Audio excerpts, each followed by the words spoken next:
All right, peace of Christ to all of you, and I hope my voice is coming to you clear and you can hear me perfectly. Please just let me inform me if you have any problem with the voice anytime during the broadcast, so we will fix it.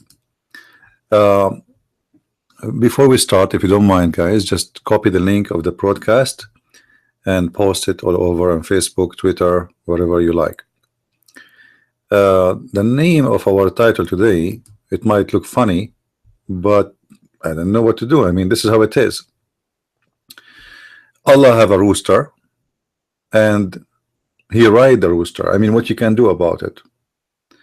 Everybody is free to ride what he wish, and we believe in a freedom of speech and the freedom of taking your own transportation. So Allah, he chose to ride a rooster. Now this rooster obviously doesn't look like the same as we see in the picture, because it might look the same as a look, but the size is different. Based on the stories of the Muslims, this rooster, his feet is in the ground, which means the earth, and he have what they call the red thing in the top of the rooster. This red thing in the top of the rooster head, whatever you want to call it. So, and that red thing is exactly touching the throne of Allah. So Allah's throne will be, if you know this, in the movies you see some Indian Maharaja come, okay, and the Maharaja, you know, you will see the Maharaja, he have a chair, and he you know, he ride on the elephant, but he still have a chair. So yes, he is in the top of the elephant, but they have a couch for him, and you know. So Allah, based on the hadith, he will ride in the top of a rooster, but his throne is still there. So you can imagine how big this rooster. Remember, the Muslim, they say that the throne of Allah is the width, as the Quran says, actually it is the same width as the heaven and the earth. So how big this rooster is. If we can get a rooster like this, we can feed Africa, Asia, America, Australia, New Zealand, I mean all countries in the world, and we will feast all of us from it, and will not even will have one person left hungry. This is how big this rooster is, and this is one of the major reasons you guys should believe in Islam. I mean, why your God do not have a rooster like this? Shouldn't you ask yourself such a question? Why you Christians, Hindus, Buddhas, atheists, why you don't have a rooster like the rooster of Allah? If we bring the rooster of every religion, which rooster is going to win, you think? As you know, in some country they practice some kind of I believe it's bad and ugly, rooster fight. They bring two roosters and they fight to death. If we bring the rooster of Allah and the turkey as an example of America, who's going to win?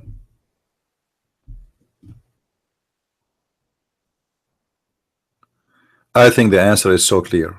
The rooster of Allah is the winner, and your rooster have no chance whatsoever, not even close. So we need to be careful here and show some respect to the rooster of Allah, because this is a rooster of God, and this rooster, it is what Allah he set on, and obviously he is very close to Allah. I mean, who is more close to Allah than the one who carry Allah? If we have any Muslim in the room, on the chat, sorry, please let us know. Maybe you can explain to us how Allah is going to ride the rooster, so we can read the reference together. Until now we show no reference on the screen. I'm just waiting for a Muslim to say, to tell me how this rooster look like and where this rooster can coming from. Now today we will continue what we spoke of yesterday.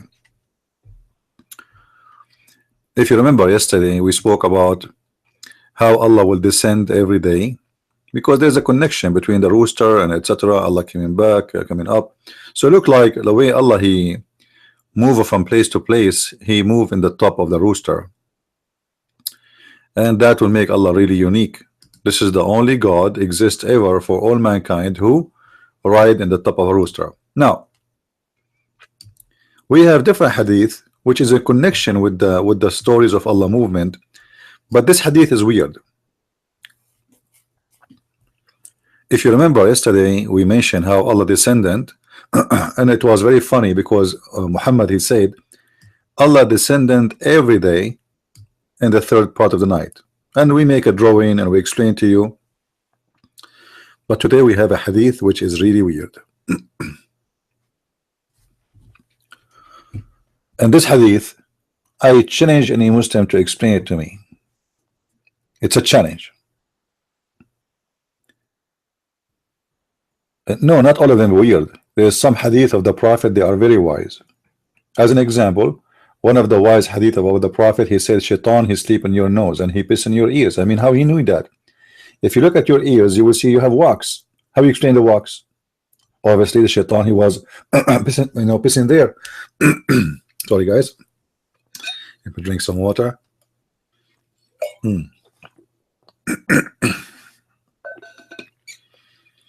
So the hadith of Allah is no question on the hadith of the Prophet is obviously all wise and all amazing. So I keep receiving text messages. Okay.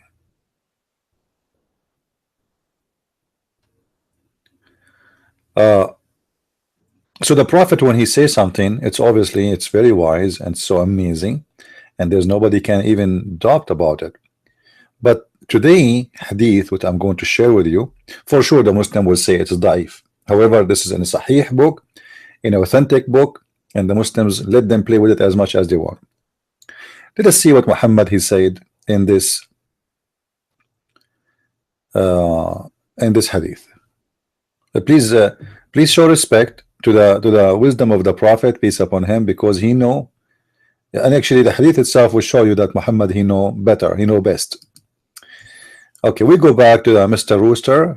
Let us switch to the hadith. All right. Now here, this is the book of At-Tirmidhi, and At-Tirmidhi, as you know, is one of the Sahih authentic books. There are 6 authentic. Now, doesn't mean that the other ones are not really authentic, but this is the approved one by all the Muslims, Sunni, to be the top, the authentic. But doesn't mean the rest are not. Just take a note of that. Now,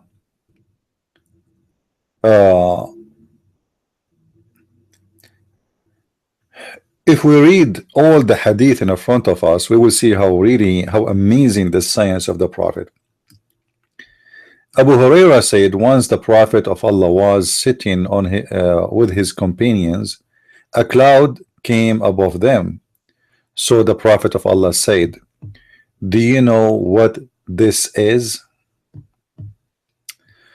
I mean, sometimes the question of the Prophet are really weird. Guys, imagine we are sitting together and I have my camera open right now, and there's a cloud in the sky, and I say to you, do you know what is that? One of you, he says, what is that? What is that? What is that? And look, right away the Muslims, look what they say. The Muslim, they did not say it's a cloud. No, they don't dare to say so. They said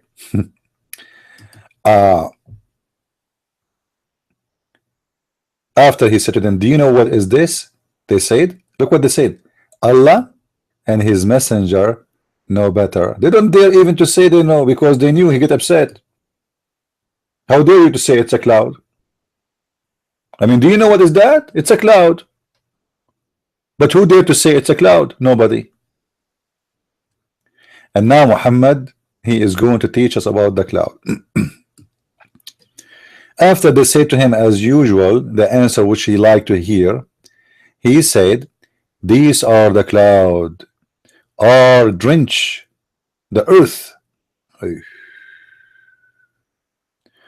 which Allah dispatch to people who are not grateful to him. Hold on. It is just one cloud in the desert. It's not like a hurricane. So Allah, he sent some clouds in the desert, and Muhammad, he is explaining why those clouds are coming. Because Allah, he sent it above those who are not grateful for him. Okay, Muhammad, isn't it those clouds in the top of you and your companions? Are you saying you and your companions are not grateful to Allah? Is that the case?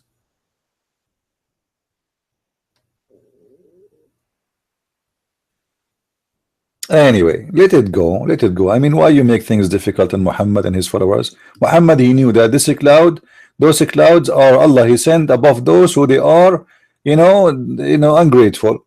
So if you see a cloud above your head, that's mean Allah is not happy with you, and he sent it. But the people of the desert, they wish to see cloud. People of the desert, they dream for a cloud, they pray. Actually, the Muslims themselves, they have a prayer, it's called Salatul Istisqa, which means the watering, the rain. They pray, it's called asking Allah to send rain. So why the cloud, they are passing above us, they are a sign of Allah dispatching cloud for those who they are not grateful to him. Let it go. So they are not grateful to him nor appreciate him. Okay. Then he said, the story is not over, my friend. No, Muhammad story is not over. Then he said, do you know what is above? Oh, things is getting deeper now. Sorry guys, we are getting deeper in science now. And you have to contain yourself with the knowledge, even though you will not be able to comprehend so much because your brain is small and limited. But listen to the Prophet. And look how Muhammad always his conversation says, do you know what is there? And then the Muslim right away like, do you know what is above? Huh? Before what he said, the same, always he do the same. Look. Abu Hurairah said once when the Prophet of Allah was sitting with his companion, a cloud come above, and the Prophet says, do you know what is this? I mean, do you see the Prophet, how much he is too much in education? I mean, this professor is the best. He don't let anything pass by without educating the followers. Like, do you know? For sure the Abdul right away, they say, Allah and his messenger know better. Now he said to them, do you know what is above you? What? Nobody knows. How come on? Nobody will know. They said to him as usual, they said, Allah and his messenger know better. Now imagine guys, there's 1 billion Muslims in the ground, and Muhammad saying to them, do you know what is this? All the Muslims, they will say, Allah and his messenger know better. Or if you will make it more simple, imagine the Prophet of Islam, he is asking the question to Zakir Naik. And the Prophet of Islam, he said to Zakir Naik, do you know what is this? Zakir Naik will say, Brother Sister, the Prophet and Allah knows better. Thank you very much. So now let us see how Allah and his messengers know better. And remember, when the Muslims, they say Allah and his messenger know better, and Muhammad don't say don't put Allah there, it's mean he claimed that his knowledge is coming from Allah. All right? So he says, indeed, he said, indeed, It's a preserved canopy of the firmament, who surge is restrained. Now the Muslim, they were saying, see, this is about the atmosphere. I don't play there. This is a preserve the sky from the genies to go out. If we go to the Quran, you will see the Quran says that you genie and mankind, if you can go out of the zone of the earth, go, but you will not be able to go. And if a genie try to go out of the zone of the earth, Allah will shoot him with a star. This is the preservation he's talking about. However, Muhammad don't stop there. He will get the Muslim busted if they try to make something out of this. So Muhammad, he said then he said, do you know how much is between you and between it? Oh, now we are getting deep in details. You see, the prophet, he doesn't say things, I mean, like just to say and go. No, he want to give you, it is scientific details. Now we are talking about distance. Now we are talking about distance. And you can imagine how a prophet exists 1400 years ago. He would know the distance between earth and heaven by meter, unless he is a prophet of God, unless God told him. So look what Muhammad, he said to them. So do you know how much is between you and between them? They said again, you know, I mean, this is like don't stop. Again they said, Allah and his messenger know better. Okay. He said, between you and it, which means the heaven, the sky, 500 years. Muslims, the distance between us and the heaven is 500 years. Rooster speed, camel speed, donkey speed, walking, driving, bus. What exactly he meant by saying a distance of 500 years? Anyone? Any Muslim can tell us this is 500 years by some what? Remember, he's speaking to people who at that time either they walk or use a camel or a horse. That's it, right? So this distance here, he's speaking to people who speak the same language. They understand the same distance, what it is. So what the Arab used to do, they measure the distance by how many days they need to travel to go to arrive there.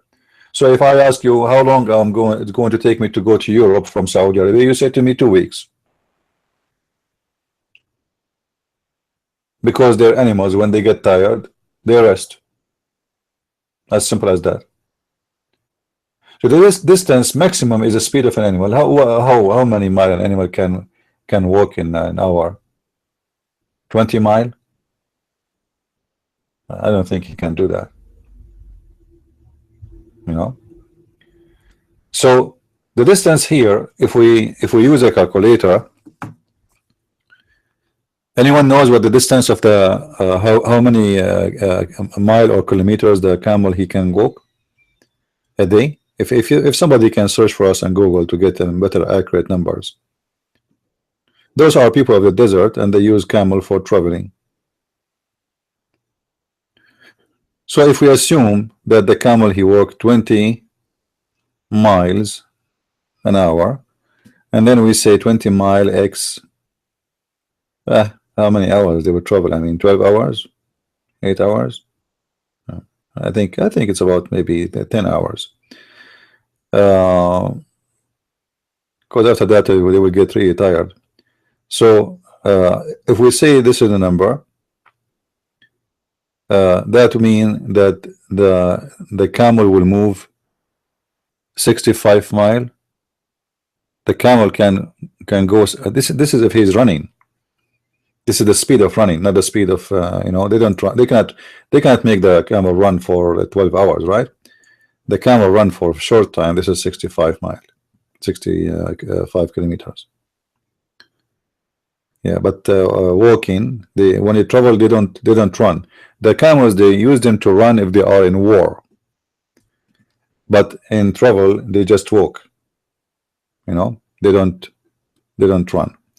So let us say that we'll give it between almost between, you know, 20 an hour. That will be 200 miles a day. So if we have a distance between Europe and Saudi Arabia, let us say 1,500 mile. I'm not sure about the number, but you're just guessing.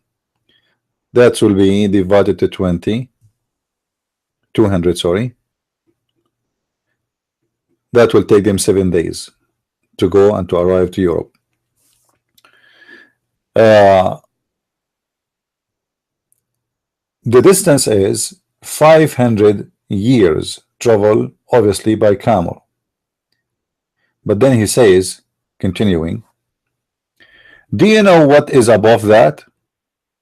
See, things is getting more complicated now. They said, Allah and his messenger know better. He said, verily above that are 2 heavens. Oh man. Okay, so now we reach the first heaven in a distance of 500 years, camel speed, assuming. And then above that, the Prophet, he asked, do you know what is above that? The Muslims, as usual, they say, Allah and his messengers know better. Then Muhammad, he continued, between the 2 of them there is a distance of 500 years. So now how many heaven we have? Hold on. Actually, let's do the calculation at the end for all the heavens, because he will continue.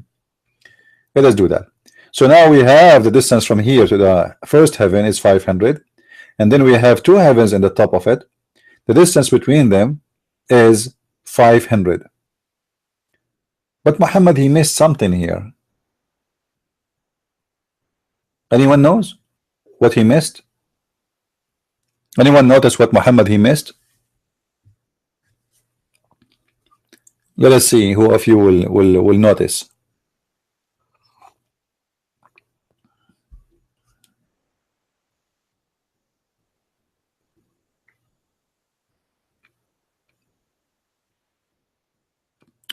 Yeah, there is 2 heaven. Let us go to Google Earth so we can explain it better.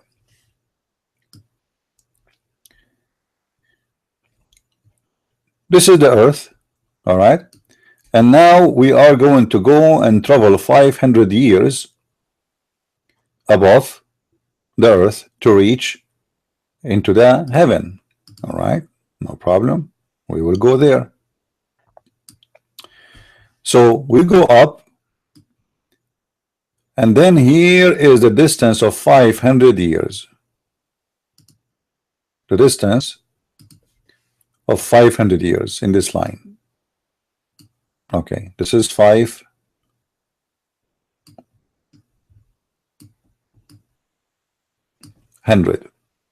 Now Muhammad, he said, above that there is 2 more heavens. There is 2 more heavens. So this is heaven number 1, and there is heaven number 2. But Muhammad, he said, the distance between them, he's talking about who? About the distance between the 2 heavens, which mean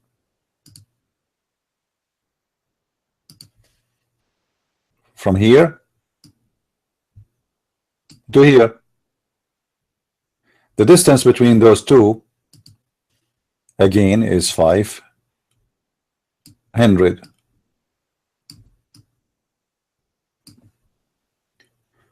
Muhammad, he missed this heaven. He forgot to mention what is the distance between this heaven and this heaven. Because the hadith is so clear, he said, above that heaven there's 2 heaven, and the distance between them both 500 years. So he forgot to mention this one. But anyway, who care? I mean, who dare to ask the prophet? You missed this one prophet. The prophet, he says something, everybody says the prophet, and Allah knows better. As simple as that. Let us continue. We go back to the hadith to get more details. And remember always, Allah and his apostles know better. Don't ever think about anyone else no more. All right.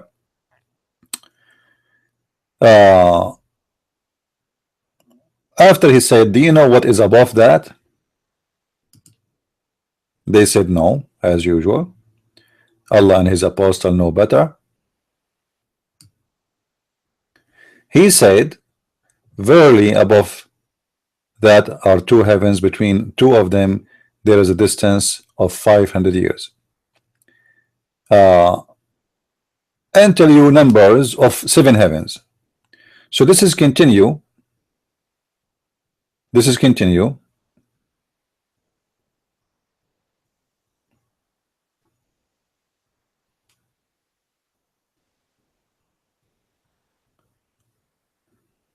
Guys, is my voice coming?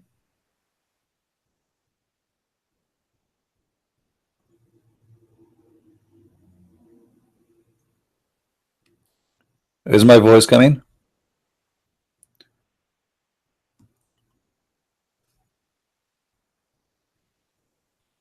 All right. So if somebody have a difficulty, that's mean you have a browser, you have a problem in your phone or in your etc. And we cannot fix that for everybody. Now we continue. So now Muhammad, he says, keep doing the same process. I'm so grateful for Muhammad. He couldn't say, okay, now what is in the top of that? And then they say Allah and his apostle know better and blah blah blah blah. You know, I mean, I'm so glad he said, and just keep going until there is 7 heavens. So now we reach the point of knowing that Muhammad is saying that there is 7 heaven. So what is the total number? There is 7 heavens.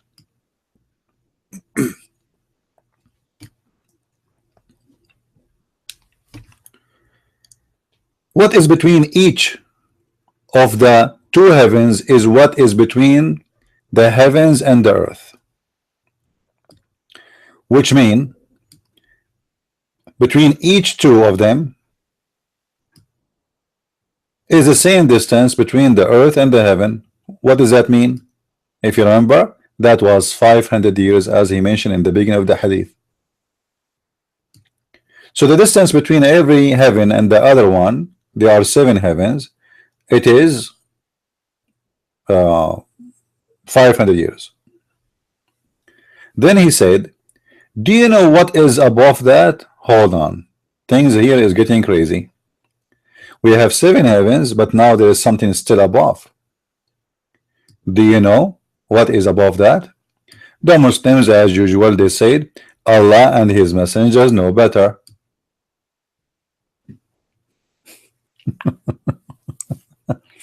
Guys, don't forget, please, to copy the link of our podcast and post it in Facebook, Twitter as we speak, so more people will join us and they will learn. And don't forget always to say Allah and his apostle know better. I mean, who knows more than Allah and his apostle? There's no doubt about that, and you can tell. I mean, knowledge is dripping. So do you know what is above that? Muhammad, he said, verily above that is the throne.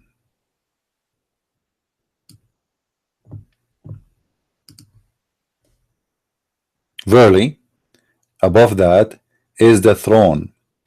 Between it and the heaven is a distance like the one between 2, which means 500 years.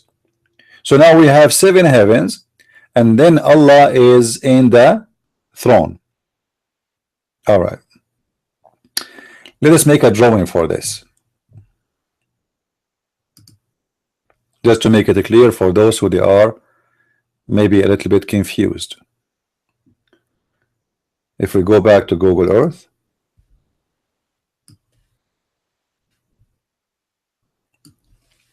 So we have 7 heavens. 1, 2, 3, 4, 5, 6, 7. Now in the top of those 7s, there's the same distance of 500 years. Then here there is a throne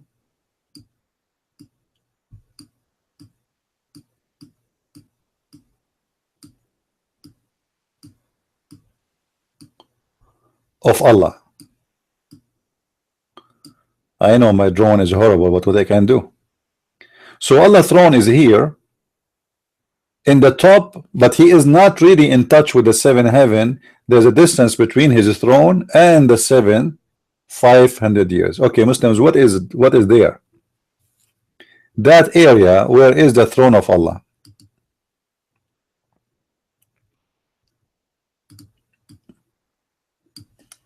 This area here. What is there?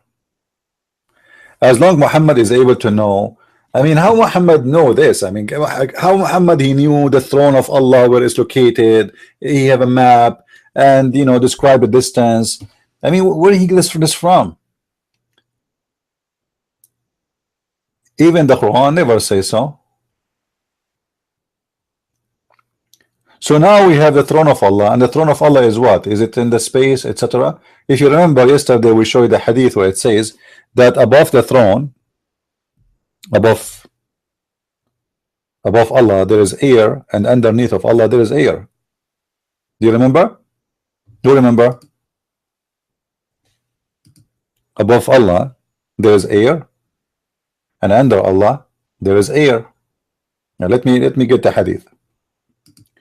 So those who did not see it, they will see what I'm talking about. I'm just trying to show you how we connect information together, you know, because mostly what you know, what people do, they take one subject and they don't connect. You have to connect everything, otherwise you are taking things out of context of the story. So Muhammad in different hadith he said, let us go here, hold on.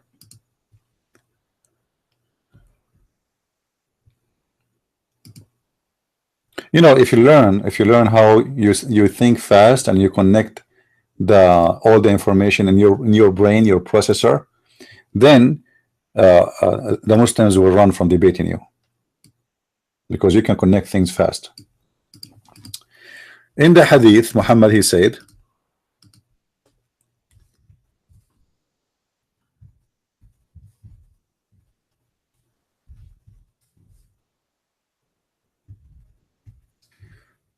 let's see if we can find it here. All right.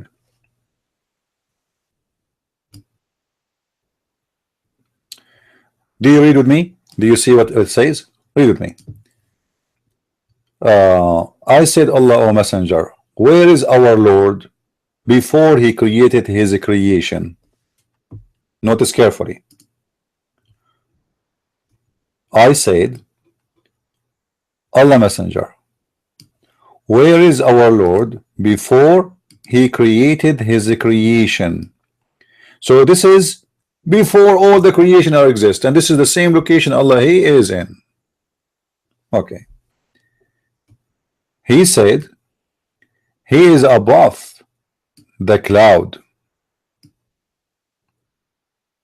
He is above the cloud, below which was air, and above which was air,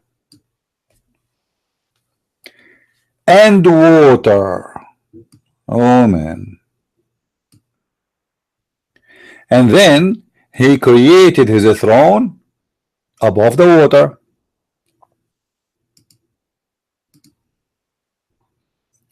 Do you see what I'm talking about? So now what we have, based on the both hadith we have, let us make a drawing again, and I apologize for the drawing I'm making. I know you don't like it, but what I can do, I mean, I have to use my art, to force my art on you. You are the only people who watch my art with no choice.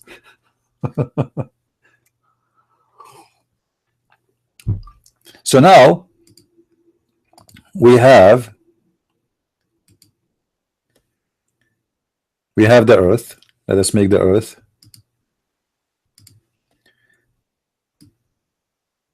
But for sure the earth in Islam is a flat, but it's okay, we will make it this way for now. This is the earth according to Muhammad. And then here there's a first heaven, second heaven, third, fourth, fifth, etc. 7. Total of 7 heavens. All right. Then the throne of Allah is located here, 500 years above the last heaven.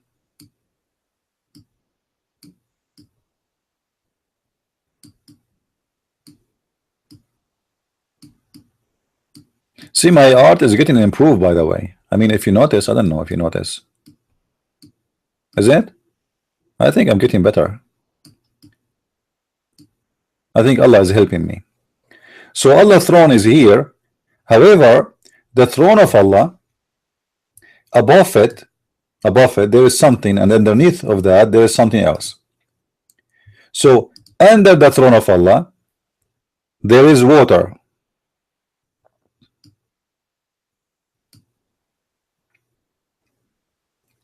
And Muhammad, he said, above the throne there is air. Let us make the air light blue.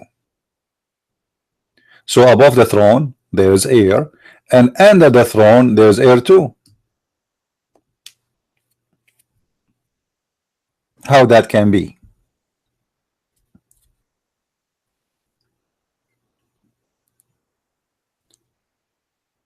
When Muhammad, he said, under the throne there is air, under the throne there is air, isn't it all those heavens are under the throne?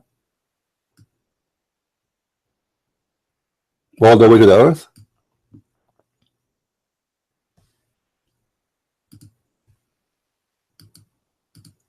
If there is any Muslim here, he is listening.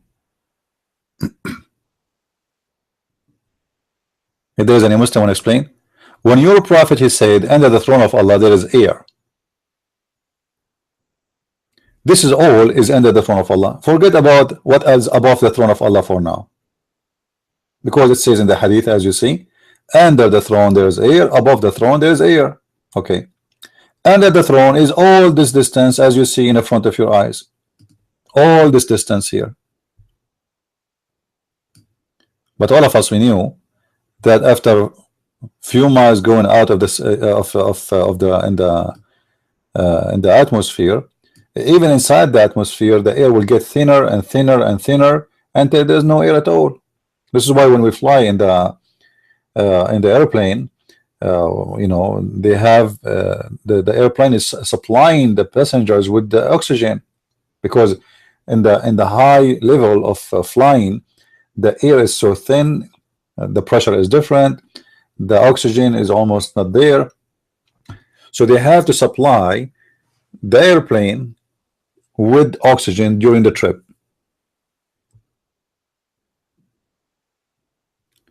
Yeah, Allah is always floating, but you can say his chair is like in the top. Read carefully.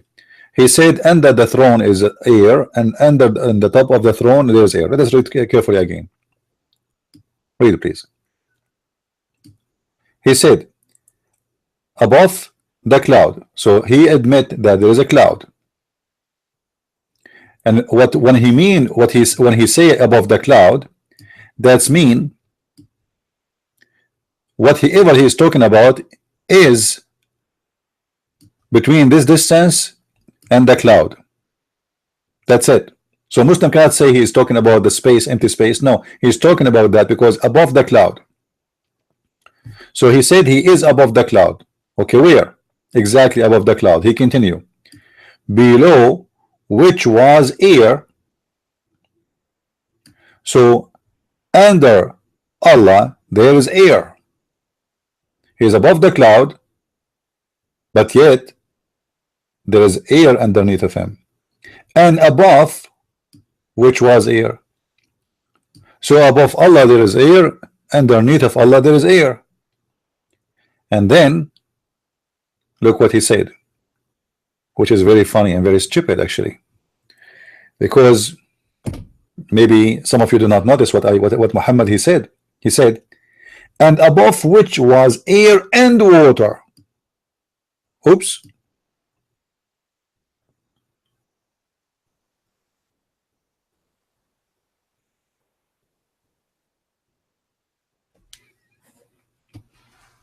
Hold on.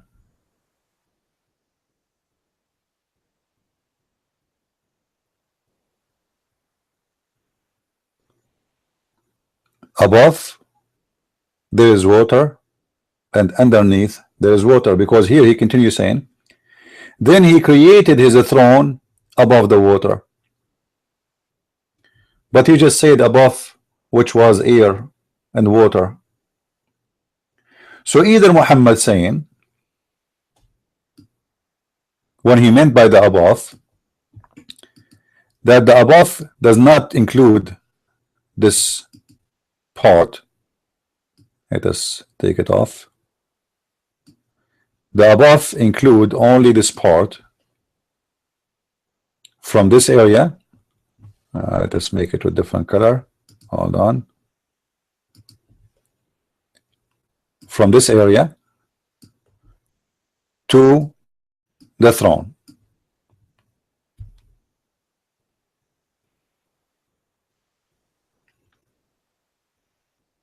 If this is the case, still it's a disaster,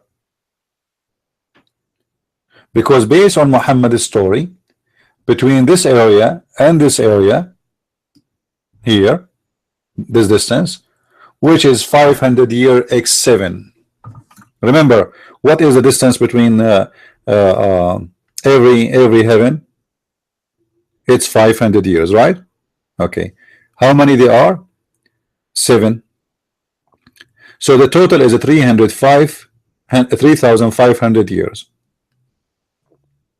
distance.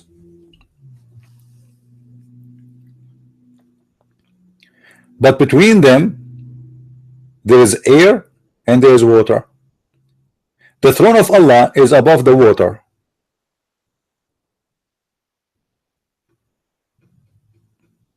And the water is above the air. Or the throne of Allah is above the air and the water, which means there's air between the throne and the water. Or the throne of Allah is above the water, that means that the throne of Allah is floating on the water directly.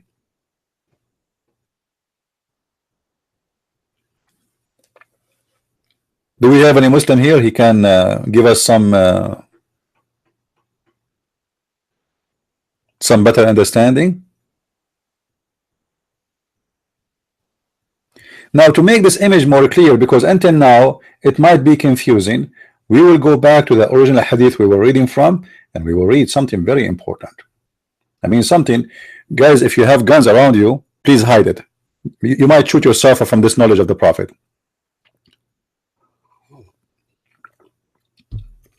What is coming, it's a disaster. Let us go back and see what is the hadith in the other hadith which we were reading in the beginning, saying, because that will clear things out for us. And this is why I'm saying, in order to understand what Muhammad is talking about, in order to draw an image for his description, we have to read many things and connect them together. So we go back to the hadith here and we continue.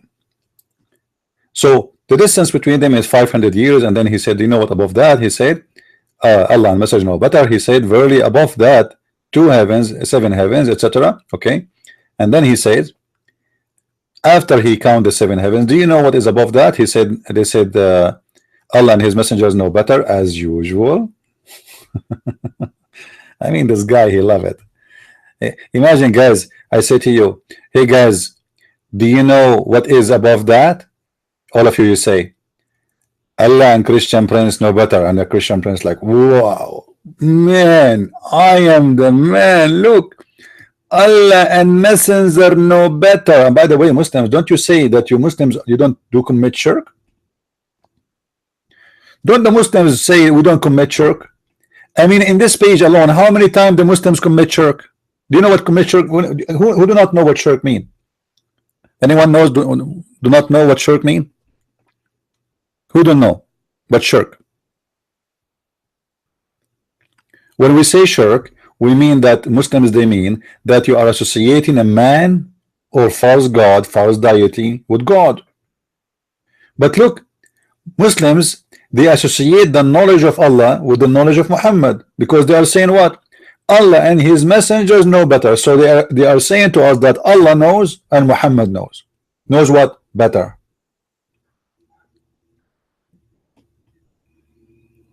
You know what I mean? This is shirk. Because if Allah and Muhammad, they share the knowledge, it means Muhammad is God. They are not saying Allah knows better, and because he's a prophet, he will tell us what Allah told him.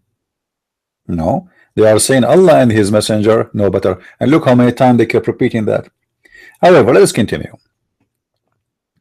Then above that is the throne, and the heavens is a distance the like, which means 500 years.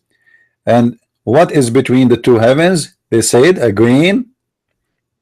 Do you know what is under you? Oh boy, here we go. Let me hide. I will hide the hadith. This is I will make it like kind of exciting.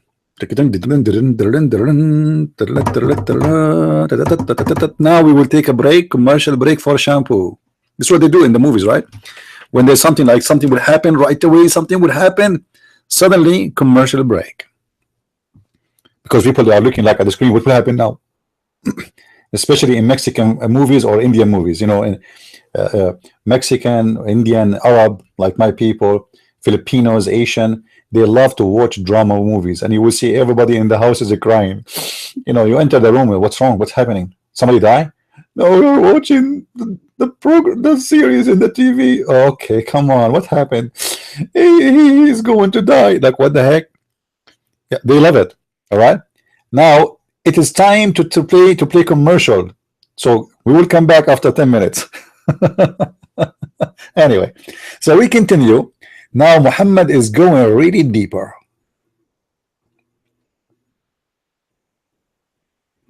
Muhammad is going really deeper. Look at this. Do you know what is under? What the heck? You just told them what is above. So now Muhammad is switching the direction. You see, all the hadith before, Muhammad was teaching the Muslims what is above. What is above? Let us go back. What is above us, right? You see, Muhammad is the Wikipedia. What is above? You see, from the beginning we are talking about what? About above. So Muhammad was continue going above. Now it's time to go down under. Aren't you getting it? You see, the Wikipedia, the prophet, the scientist, the professor Muhammad, he will tell you everything. You do not need to go to school, and you do not go to what it's called, the school of the filthy rich, Harvard. You know, you do not need to go to any school. Just go and sit with Muhammad 15 minutes. You will learn about the galaxies. You will learn about everything. And by the way, Muhammad is a women expert too. You can learn from Muhammad about anything. He will teach you about women vagina. He will teach you about women nipples. He will teach you how women, they bite you when you are having sex with them. Why they bite you, why they don't bite you. I mean, the prophet, he is really good. Actually, there's a book. Man, I don't want to talk about it. Why I'm going there? Why I'm going there? Let's go back to the topic. So now the prophet, is time for him to go after he taught us what is above the 7 heavens and how many distance between the 7 heavens, and he told us that Allah, he sent the clouds on those who he don't like, you know. And by the way, I love rain. Honest to God, the day it's raining, I feel happy.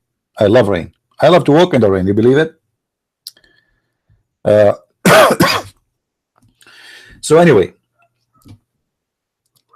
do you know what is above? As you see, so all the story in the first 15 minutes or the 30 minutes, it was about what is above, what is above, what is above. Now it's time to go and see what is under. Oh man, if you see what is under, my guys, my friends, you will not believe it. It's beyond your imagination. Do you know what is above? Do you know what is above? Do you know what is above? And the Muslim keeps saying to him, Allah and his messengers know better. Allah and his messengers know better. Allah and his messengers know better. Now it's time to switch to what is under.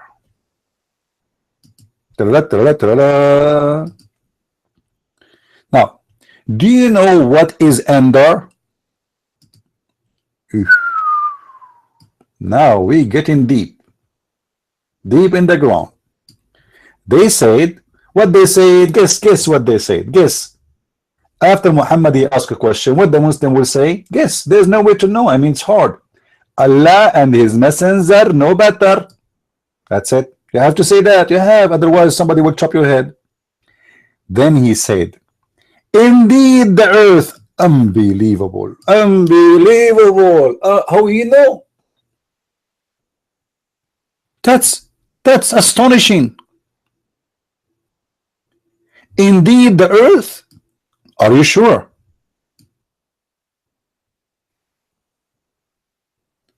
Guys, we want to have a prophet like this. Why we Christians don't have a prophet like this? He asks us what is underneath of you. We tell him you and Allah know better. And then he say underneath of you is the earth. I can't believe it. This is too much. I'm going. Sorry guys, I have to go. I just found that we are really in a big trouble. How come Ezekiel is not smart like Muhammad? How come Samuel? How come Moses? How come Abraham? How come Jacob? I mean, how come? Why we don't have a smart, super intelligent like Muhammad who tell us what is under our feet? Indeed, the earth. Look. Man, the wisdom is killing me. I feel like heart attack. Let's breathe. That's too much. That's too much.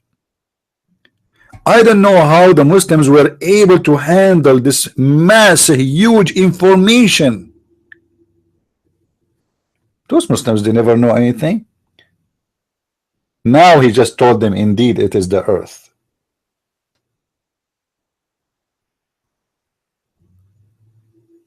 All of you should convert to Islam immediately. But the story is not over yet. Then he said, do you know what is under? Ooh, things is getting really messed up. Do you know what is under? Let me move it up. Hold on. The prophet is really going to blow your mind now.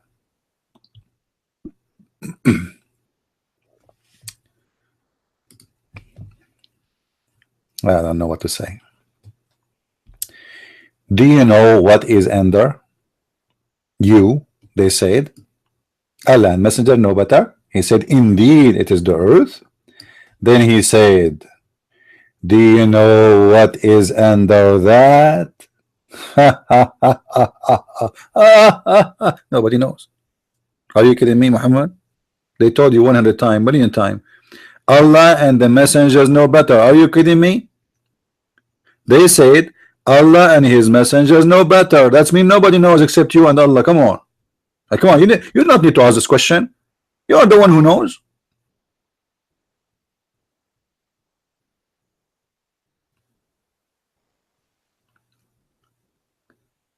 Then Muhammad, he gave us the wisdom, which is going to be the shot in my head.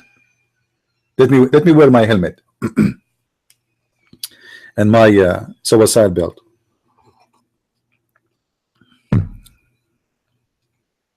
I am missing one thing. What? Are you saying you know better than Christian Prince?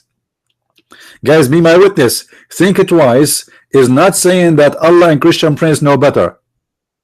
Think it twice is saying that I do not know better. I don't believe it. Tell me, okay, what is that? What is the point I missed? Let us see. What is the point? I'm waiting.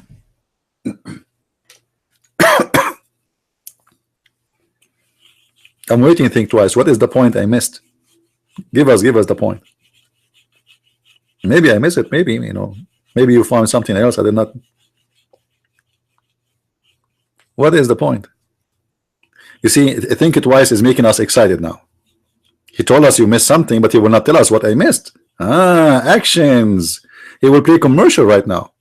You will call? Okay, hold on. I did not go in Skype yet. Oh Lord. Sorry guys, I'm coughing. All right, my friend, you can call me now. I am online.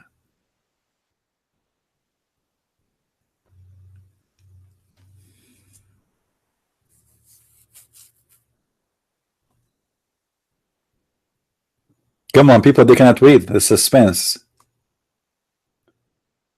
Let us play some commercial. Let us play some commercial. Christian Prince, he have 5 books. The Deception of Allah.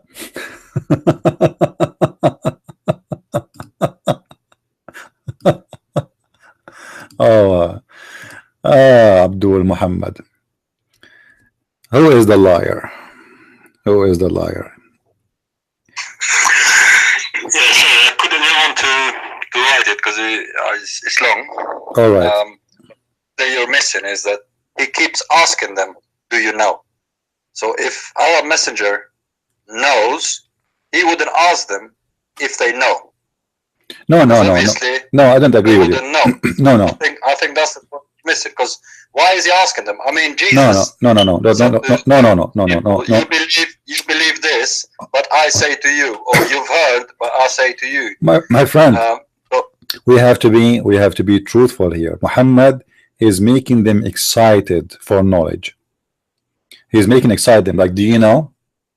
Because if they knew, first of all, Muslim, they will say to you, my friend, he don't claim to be God. He is just a prophet of God. God told him.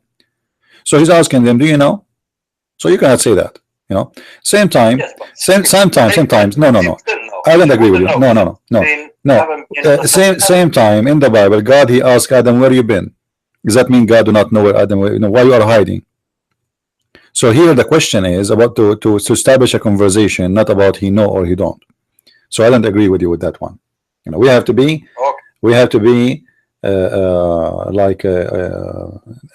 correct in the accusation. First of all, Muhammad do not claim to be God, and it happened in the Quran, in the Bible, that God, he asked somebody, like Allah, he asked Jesus, did you say to your followers to worship me and my mother?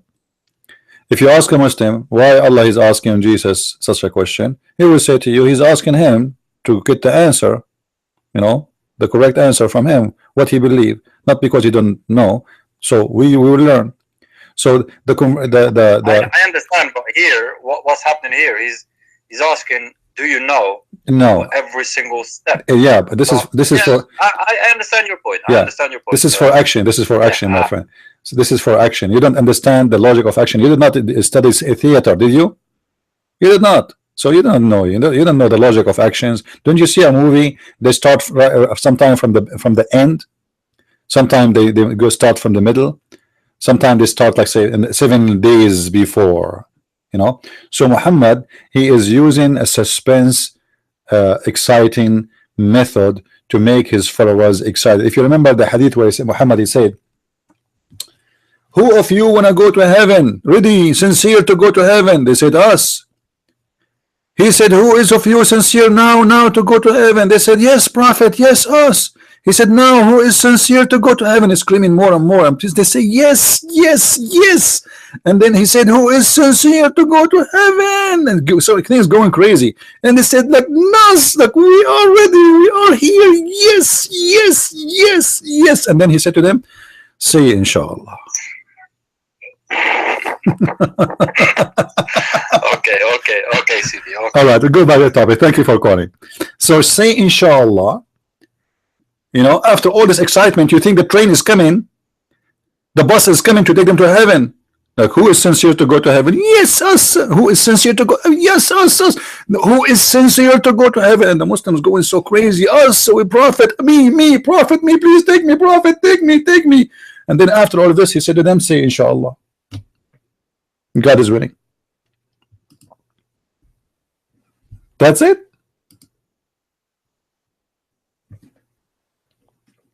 So my friend, Christian Prince and Allah know better. Don't tell me I missed a point. Now, we continue.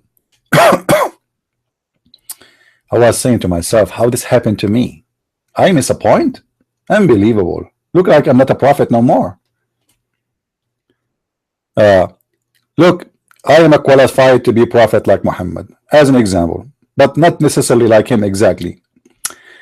Muhammad, he like women, I like women. Women are beautiful. I mean, who can say women are not, you know, beautiful? Muhammad, he like horses, I like horses. Muhammad is literate, I am illiterate. Don't you see Muslims, they keep making fun of my English? Seriously.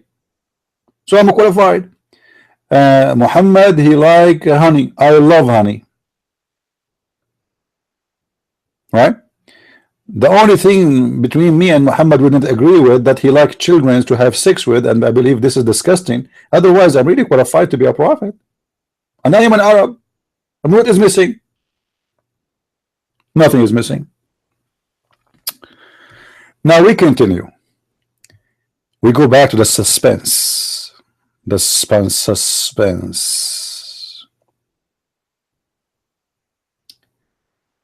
He said, do you know what is under that? Do you know what is under that? At this moment, you can imagine every Muslim is spinning his head like, you know, this situation reminds me of a guy. He was trying to cheat before the exam started. He wrote some mathematics rules on the fan when it was off. So when the teacher came, he turned the fan on, which was in front of him. So he was spinning his head to be able to read the fan. And this is exactly what happened to the Muslim in this scenario. Muhammad told him what is above, and suddenly he go down to zero and he turned the fan on, and the fan flip in the other direction. Now, do you know what is under that?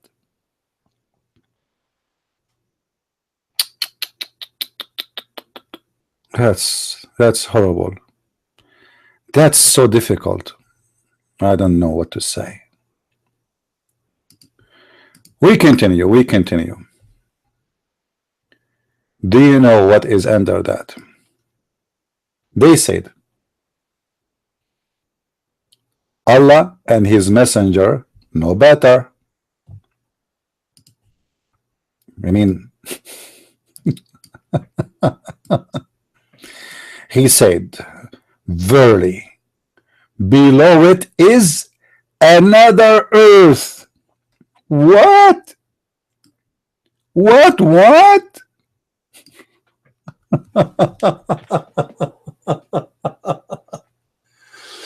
Oh, thank God I'm not a prophet, man. I don't want to have such a job. Underneath our earth, there is another earth.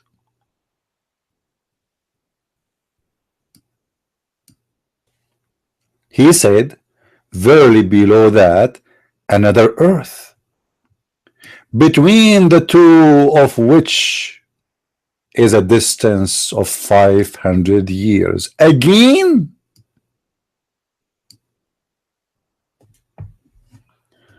Oh mommy, mommy blue, the prophet, he blew my mind. Oh mommy, you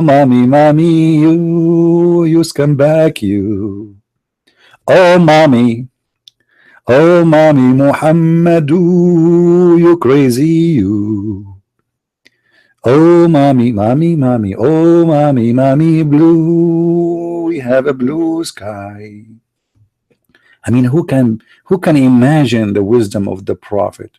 So now we have an earth under the earth, and then we have 7 earths. Read with me, read until he counted the 7 earths, and between every 2 earths is distance of 500 years.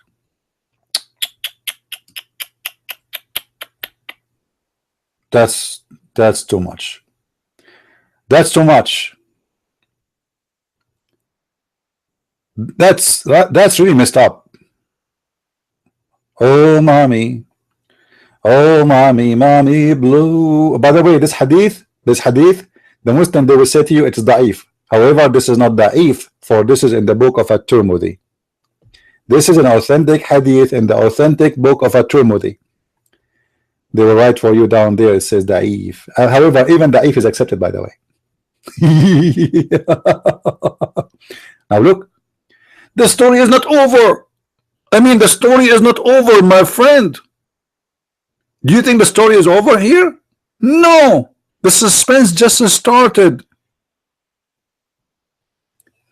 There is 7 earth, and the distance between them is 500 years. Hold on. Let me go to Google. Okay, we need to clone 7 earth. Let us do this here. We will use those. I mean, how we can do that? Okay, we go to the sky here. By the way, those images I took myself when I went in the top of my mule. You know, I took my father a mule, and we went to the 7 heavens. You know, just a trip, like for 2 months.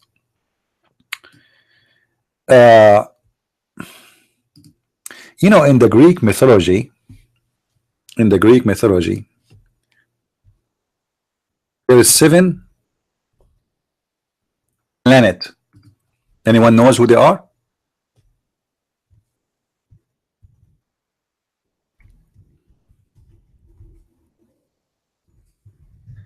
Let me show you.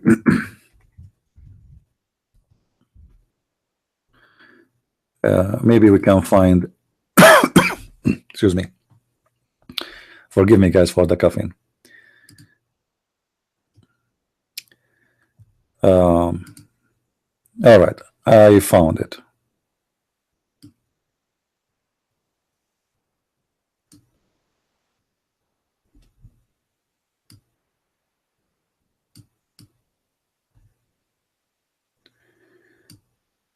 Those hold on, I want to get to be sure from the Greek mythology, just not hold on, I want to get a corrected drawing.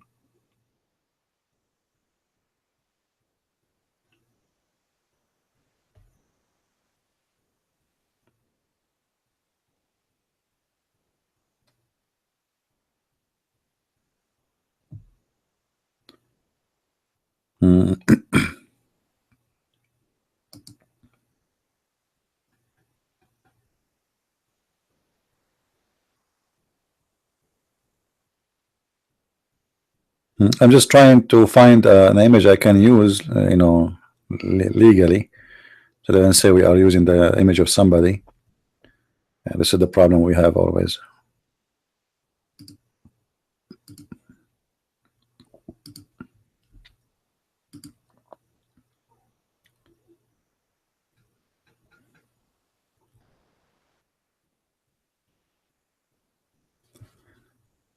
All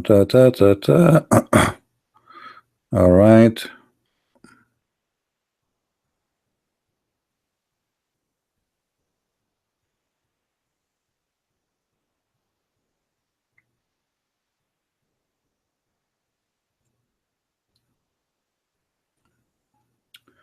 I saw it once in the internet, but I don't know if I will be able to find it.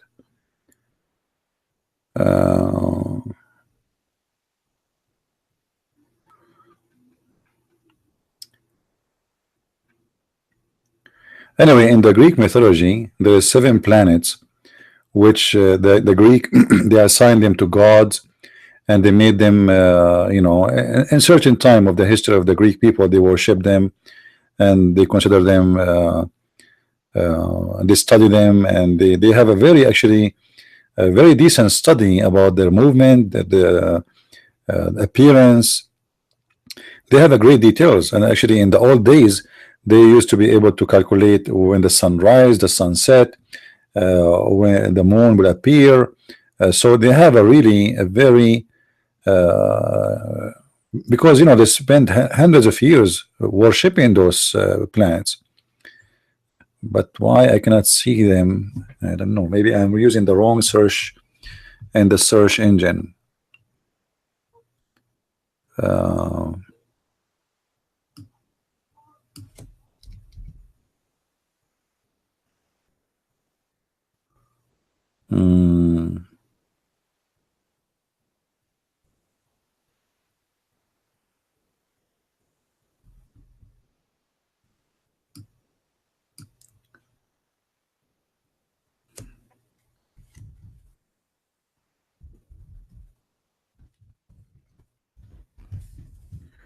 I'm just searching.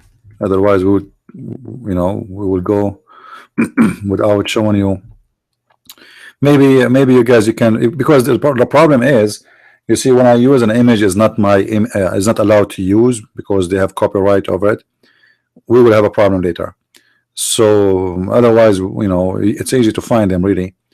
Maybe it's better if you guys you just search for it, and you can find that how the Greeks they connected planets to God.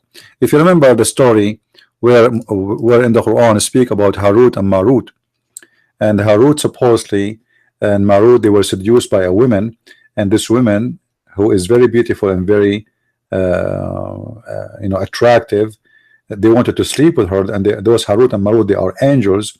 So Harut and Marut, in order for them to sleep with her, she asked them to give her the password to go to heaven. And then when she went to heaven, or in her way to heaven, Allah, he was informed that she is trying to penetrate the heaven. So he cursed her and he make her a Venus, right? So anyway, so now if we try to imagine what Muhammad he said,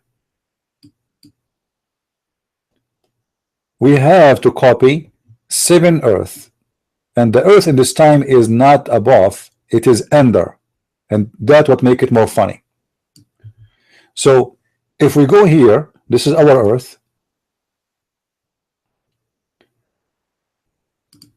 and by the way, this is additional proof. This is additional proof that Muhammad considered the earth is a flat, because when he say under where, under of us where? As long Muhammad he says under us, correct? Let me explain the point. When Muhammad he say under, if Muhammad was, let us say this is Saudi Arabia, let us say, this is not Saudi Arabia, no, I'm just saying, let us say this is Saudi Arabia, and it's under, okay, under is here. So now we have one earth here, then we have second earth, etc. All right, but Saudi Arabia, because the earth is moving around itself, is not going to be, and there is going to change after a few hours, and there will be here. After a few hours, and there will be here. After a few hours, and there will be here.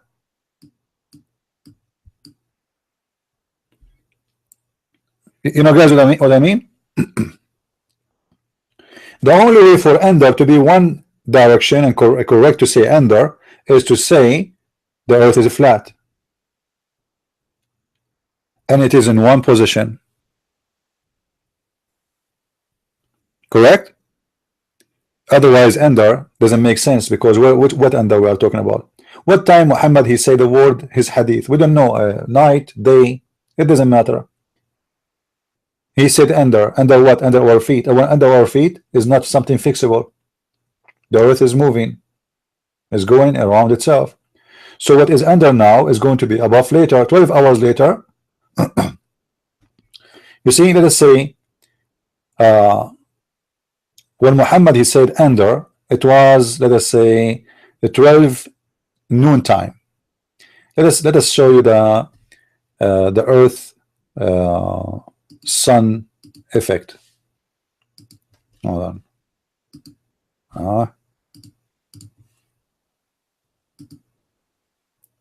All right. So let us say Muhammad he say under when it was at daytime. He said under, and when he said under was here. All right, under was here. Muhammad was here. After 12 hours, that will change.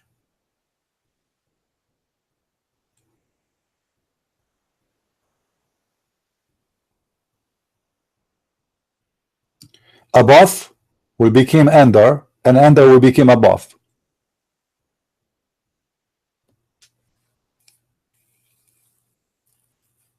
Are you getting my point, or I'm confusing you? What was above became under, because now Muhammad location is not here no more. Muhammad location will be in the other side, which is now under.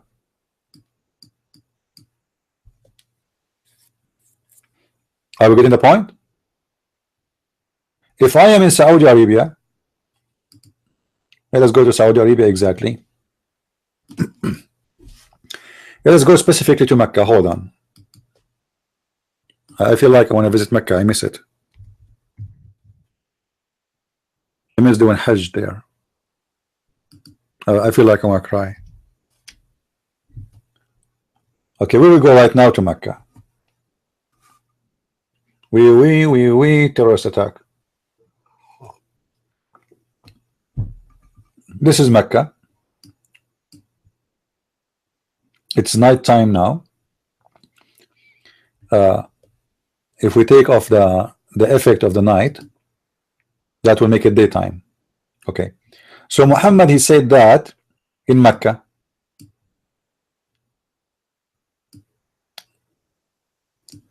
Where is the Kaaba? Where is the Kaaba? Where is the house of the devil? Kaaba, where is Kaaba? You see, by the way, until now Mecca is a small tiny town. After all of this, after all the money we spent, look how small the town. I mean, this is not even the size of a street in Hong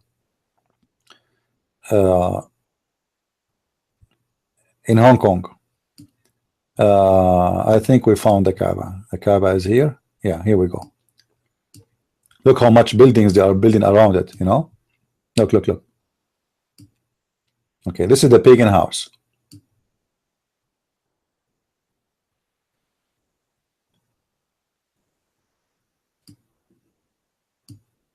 Did you guys see the video of the ants doing Hajj?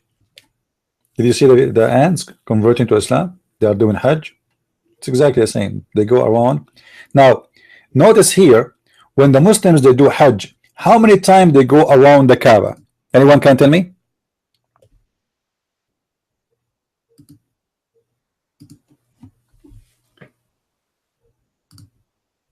The Muslim they have something it's called a tawaf. A tawaf simply is a word mean going in cycle.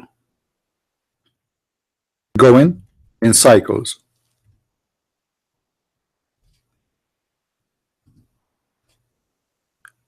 You might ask yourself why I need to go in cycle. What is the point? What is the purpose of going around it in cycle? And what about the numbers?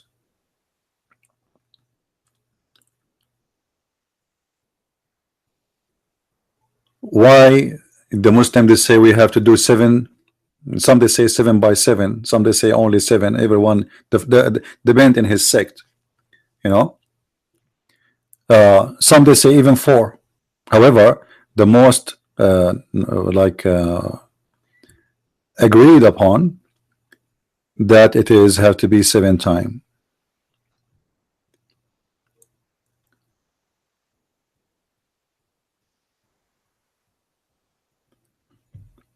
If you connect the 7 earth and the 7 heaven and the number 7, you will find that this is coming from the Greek ones, the mythology of those worshiping the Greek mythology, which is mixed with other mythology, by the way, about worshiping 7 planets in the sky. And for every time we go around the Kaaba, we count for 1 planet, which means each time we do Hajj, we do Hajj for 1 of those planets.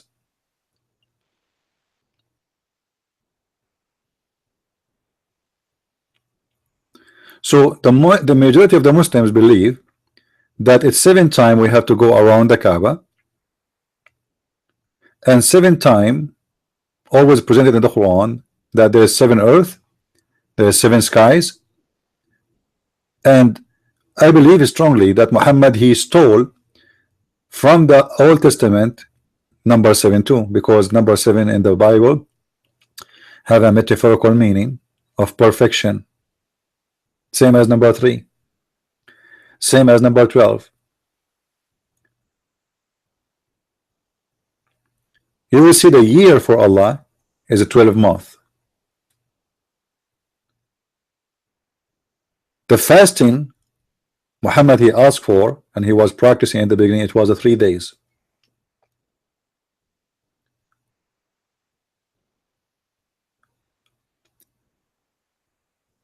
Three, 7, 70, 12. And obviously Muhammad he is stealing from every religion something. He stole from the Christians number 70. When Jesus said you forgive 70 times, Muhammad he copied it. He starts saying 70 about everything. Actually he said the same, exactly the same example of Jesus.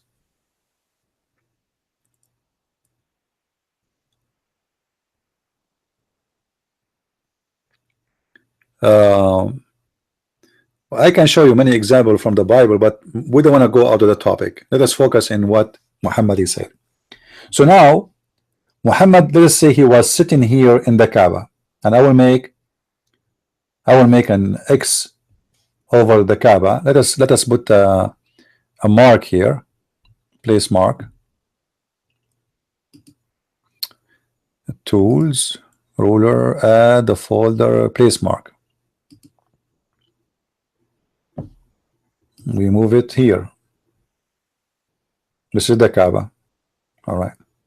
We call this one Kaaba. Let us type in English.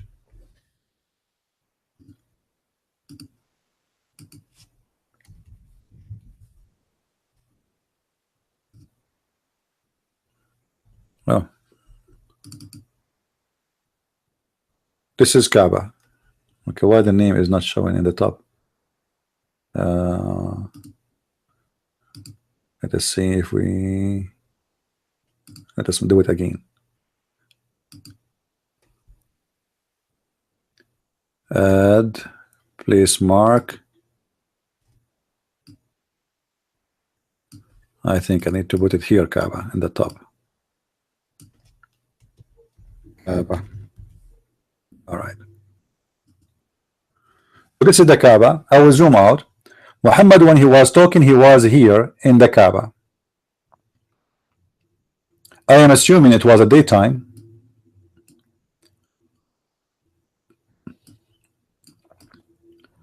So when Muhammad speak about above and underneath, for some reason Google freeze. Okay. All right. Where is the place? When you zoom out, it goes. And what happened?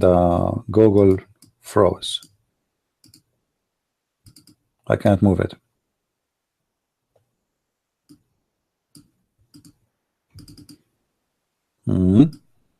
What's happening?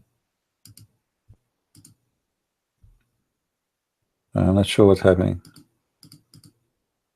I think I need to exit Google and open it again. It's froze. Totally froze.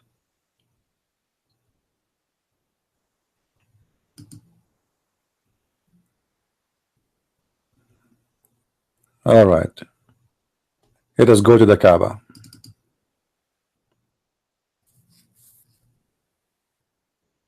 Again. So this is the Kaaba. Let us zoom out. Out, out, out, out. Here we go. But you see, each time, this is Saudi Arabia right now. And when Muhammad he spoke about Ender, let me put a sign here. This is what Mecca is, and this is Ender.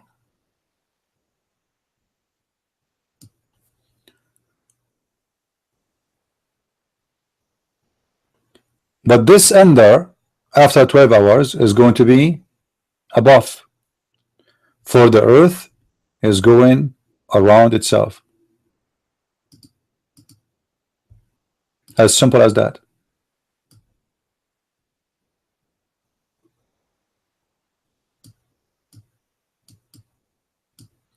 So what is Ender? Soon is going to be above. And Ender will move later to here, and here, and here, and here, during the cycle of the earth around itself. This is what Ender is. Ender is everywhere. So when Muhammad he said, and under that there is 7 earth, that means there is 7 earth from every direction. But for sure Muhammad he don't mean that. There's only 7 earth. The Quran said that Allah created from the heavens 7 heavens, 7 skies. Actually it says skies, not heaven, the correct translation. And from the earth similar number. If we go to the Quran, we will find the following. Just to show you that this hadith confirm what is in the Quran, which is will lead us to that the earth is flat, obviously. Let us open the Quran.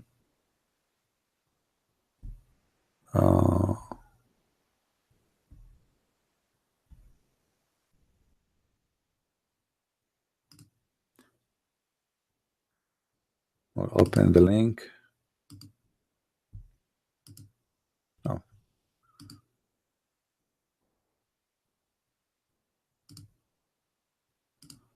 All right. This is the Quran of the Abdul.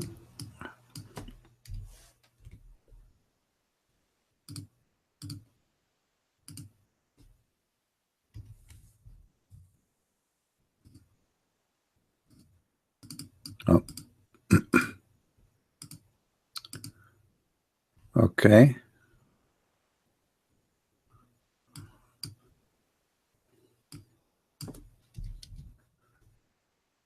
All right. Let us see.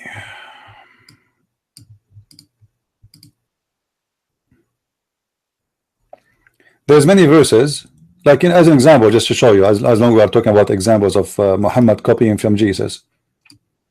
Chapter 2, verse number 261. Do this remind you of anything in the Bible?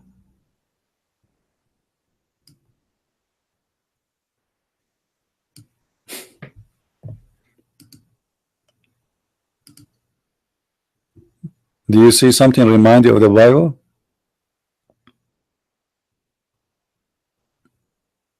You know what I'm talking about? There is no question that Muhammad is a thief.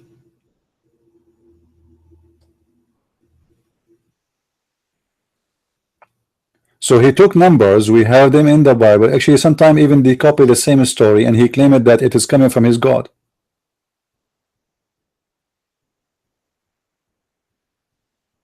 And even he says it's a parable. He is quoting for you, it's a parable. But yet he claimed that the one is saying this parable is Allah. Let us continue.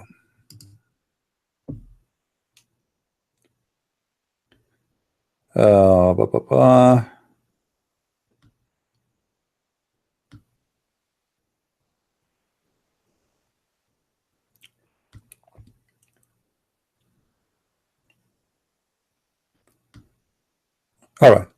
This is the verse we want. Chapter 65, verse number 12. Chapter 65, verse number 12. It is Allah, He, who created for you, read with me, 7 skies, and of the earth, similar number. Do you see it? So the Muslim, they can say this hadith is against the Quran. The Quran confirmed that. The Quran confirmed there is 7 skies, and the Quran confirmed that there is 7 earth. So now if we go back to the hadith, that will make it very clear for us. Obviously Muhammad, he speak about under, about a fixed location, and that is clear evidence that Muhammad is speaking of a flat earth. For sure there's a lot of more evidence of the Quran speaking of the flat earth. But this one alone is enough to prove it. So there's 7 earth, and all of them they are under, not above.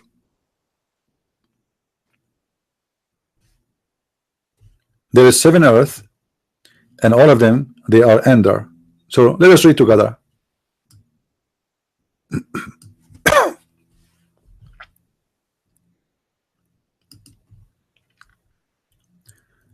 Do you know what is below? To make it sure, Muslims, read with me please.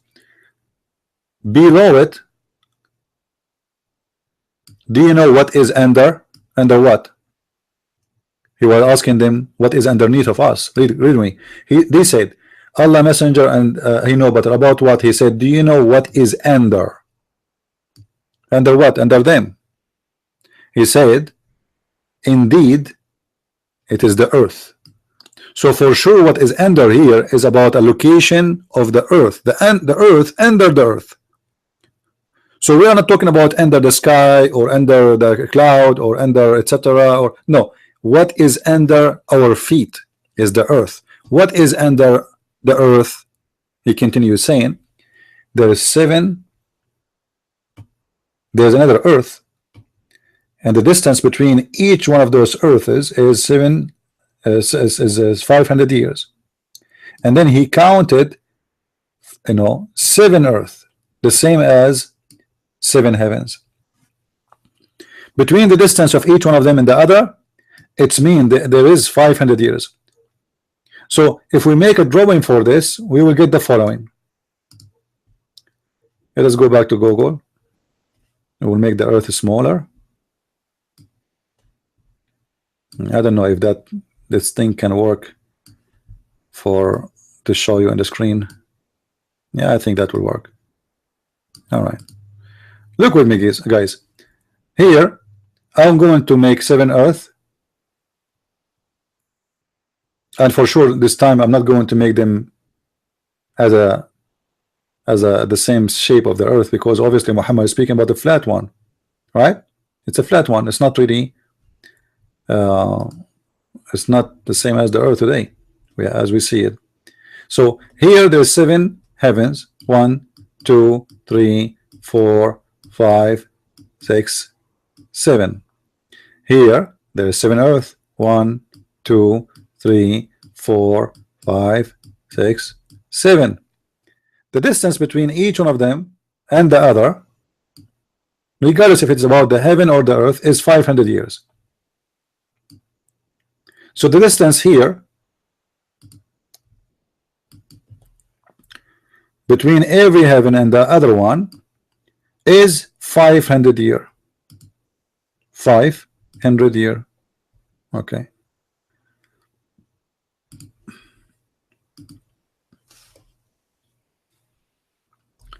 Let us switch to English.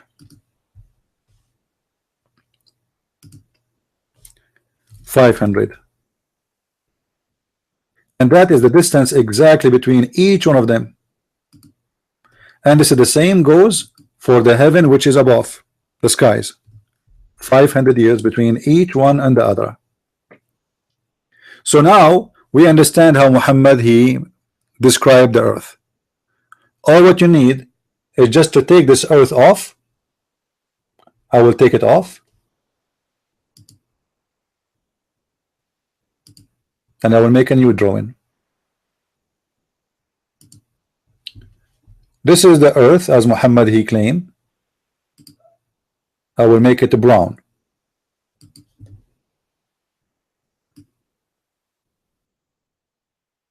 Now let us take the arrow off. Hold on.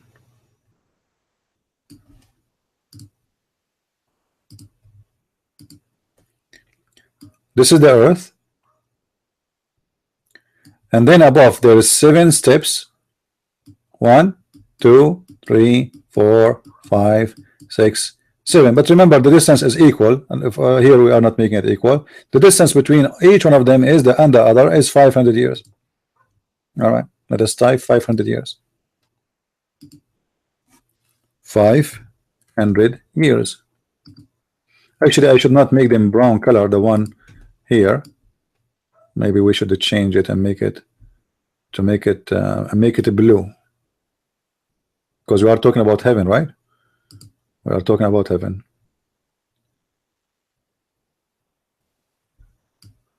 So we are going.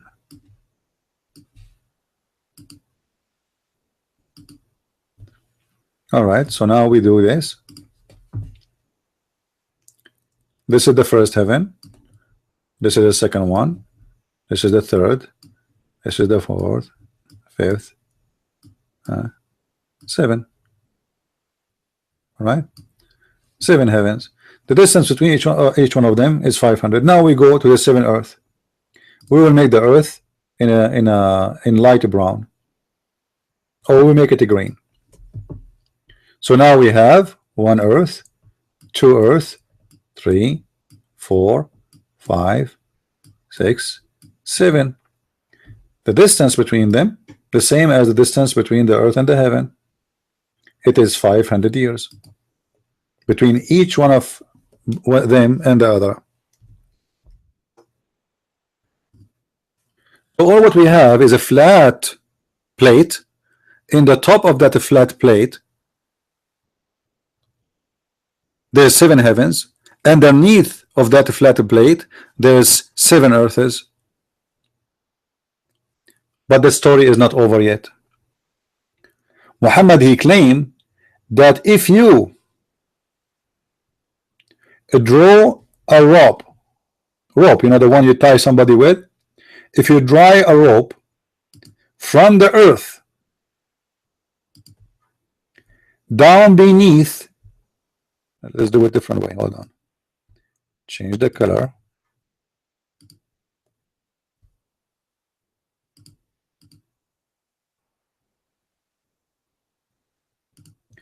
If we send a rope down to the 7 to the 7 earth, and then we pass them here, what we will find, you will not believe it. We will find Allah.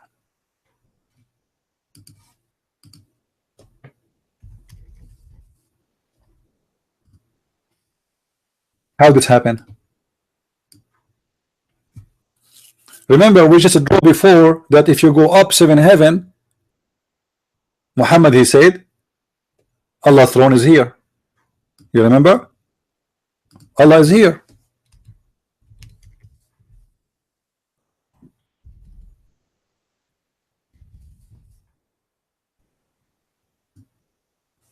But now we go down the earth.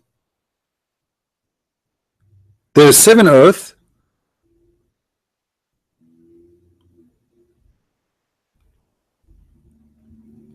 And then Allah.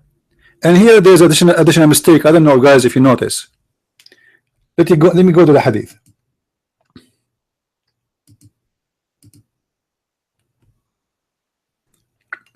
Let me go to the hadith. Hold on.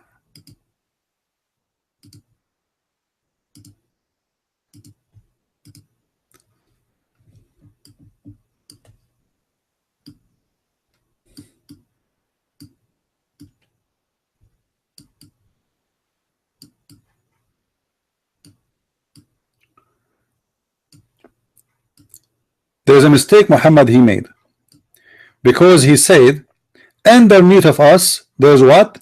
There's 7 earth. That means the earth now is 8. Is that correct? This is number 1 mistake in his own logic. This is how stupid he is. Same time, then he said, I read it, Muslims, this is not my statement.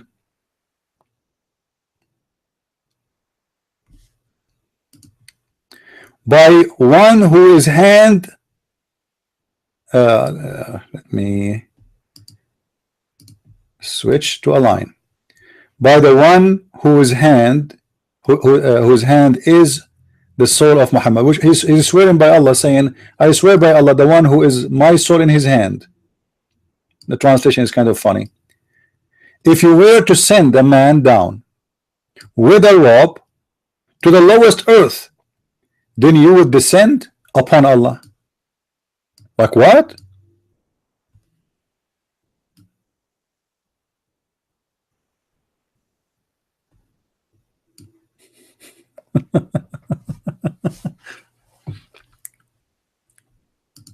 What?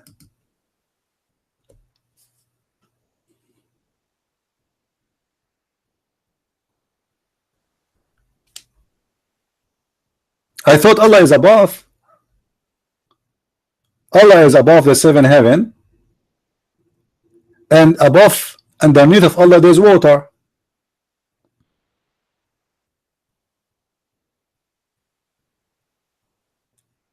You remember the hadith?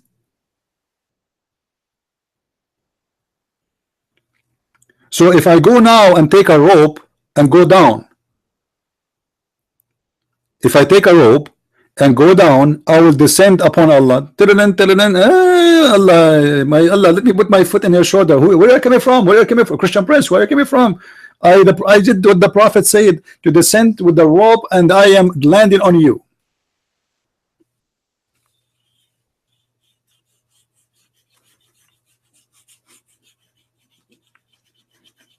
By the way, I noticed that there is some channels on YouTube. There's some guys, they are atheists, and even some they claim to Christians. They listen to my videos, and after a week or two they make a video the same as I did, of things they never heard of, but they claim they are the one who know it. That's what they do always. Any Muslim here?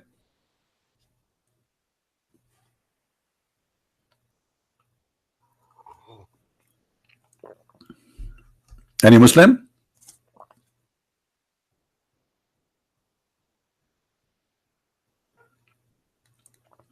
I wish I can do that for you guys, to show you now how you can descend upon Allah, but I don't have a rope. And this is very obvious that Muhammad is speaking about what? He's speaking about a physical movement and location, and he's speaking about a flat earth, because how if I descend myself with a rope, I will land upon Allah if the earth is going around itself. All the hadith is weak. The Quran is weak too. Who is the one who make it weak? Who is the one who make it weak? This is a Tirmidhi. Since when a Tirmidhi is weak? The books of Sahih are 6, but because this hadith is making you getting busted, you Muslim, you say it's weak. Isn't it this is a Tirmidhi? If we search right now for the Sahih books, isn't it a Tirmidhi one of them?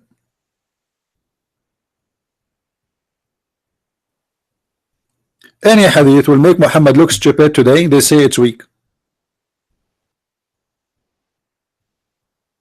What the isnad?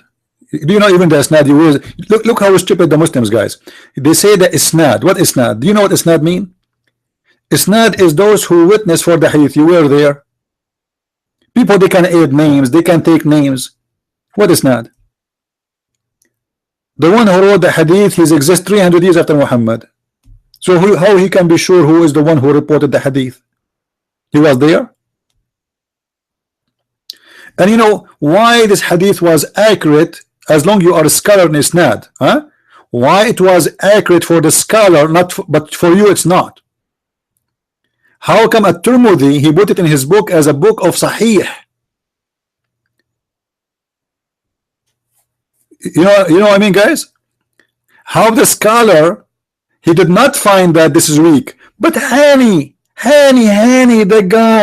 this guy Hani, who had a pedicure and manicure, who put the eyeglasses in his head, who have an iPhone, he knew it's weak. Hani, who came 1400 years after Muhammad, he knew it's weak. But the scholar who collected the book, who spent his life studying, and the Muslims approve him to be a scholar, he's a stupid idiot. You do not know. You idiot, what a chain of narration. I bet you do not know even who reported. Let me show you the chain of narration, you dummy. Read. Jami' al-Tirmidhi. Al-Hasan narrated that Abu Huraira. Are you telling me Abu Huraira is not trusted? From Qatada. Do you know who's Qatada, you idiot? Those are trustworthy hadith.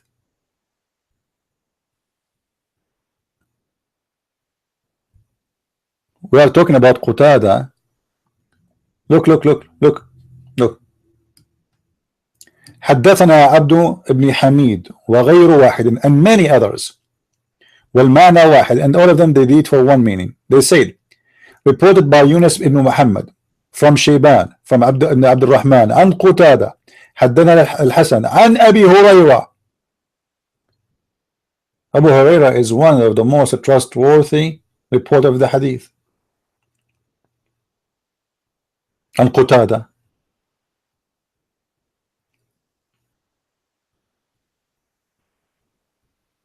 All the hadith is weak. The Quran is weak. Okay, let me ask you. Is the Quran is weak?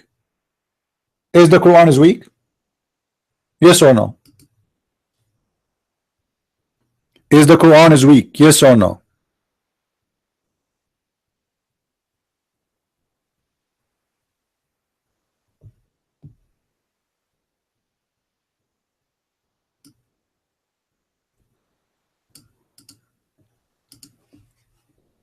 Let me give you some spanking. Is this hadith is weak? The one in front of us, Hani. Is this hadith is weak? Allah above the water and underneath there is air and above there is air. Is that hadith is weak?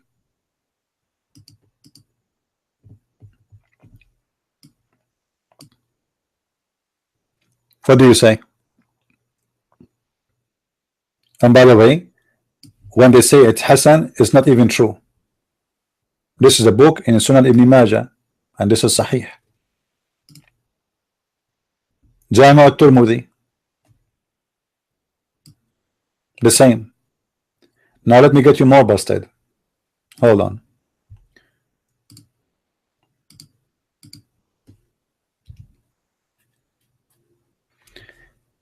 Sunan Abi Dawood. I have been permitted to tell you about one of Allah's angels who bears the throne, that the distance between the loop of his ear and his shoulder is a journey of 700 years. Hani, is this hadith is weak?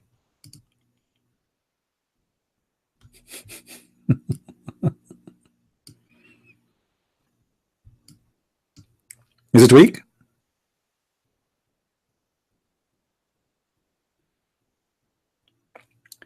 The distance between the loop of his ear and his shoulder is 700 years.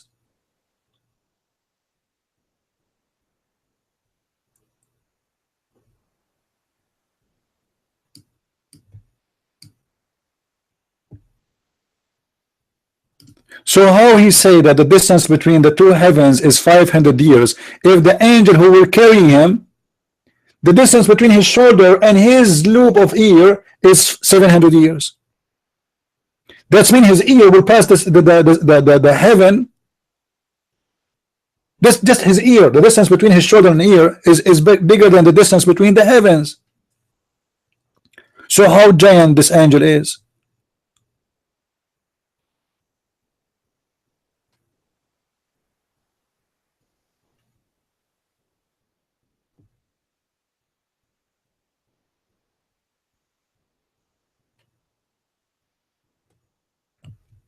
Any hadith will make Muhammad look stupid, dumb. The Muslim, they will say to you, it's weak. Immediately. Right away.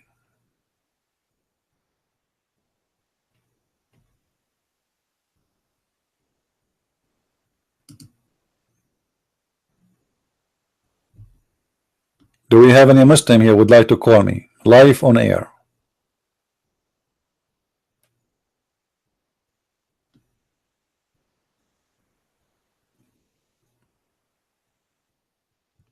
Actually, you know, there's tons of hadith which is explained to us the nature of Allah. Allah is obviously is a physical being, and his earth is 7 earths, and his heaven is 7 heavens, but they are physical too. The heaven in Islam is not a space, as you see Muhammad when he said that above him there is air, and underneath of him there is air and water. That's mean every space we talk about, the heaven he's talking about is a physical, which means they are the same as the earth. What it's mean that Allah a throne in the heaven above the water? That means there is something. The water is floating in the space. It's a water floating in the space with what is underneath the water. Well, Muhammad he said that the throne of Allah is above the water. Huh? Yeah, let's go there.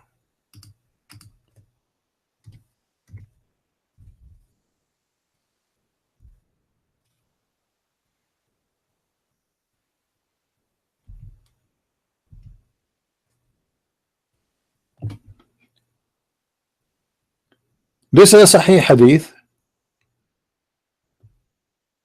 and guys, just to show you how the Muslim contradict himself.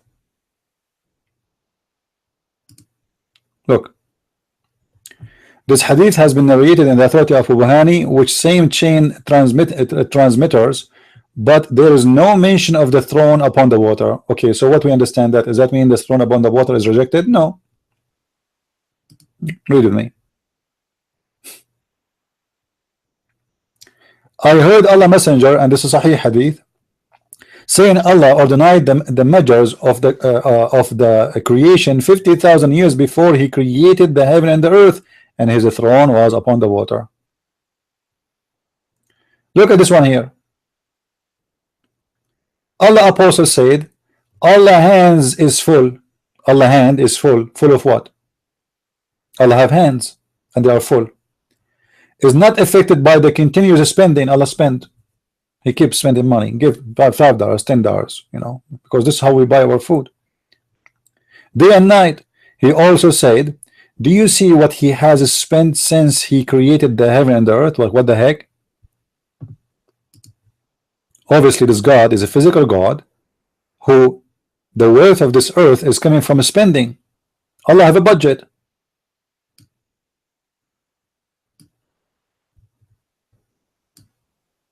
When Muhammad speak about Allah spending, that means he is losing money, but he have a lot of it.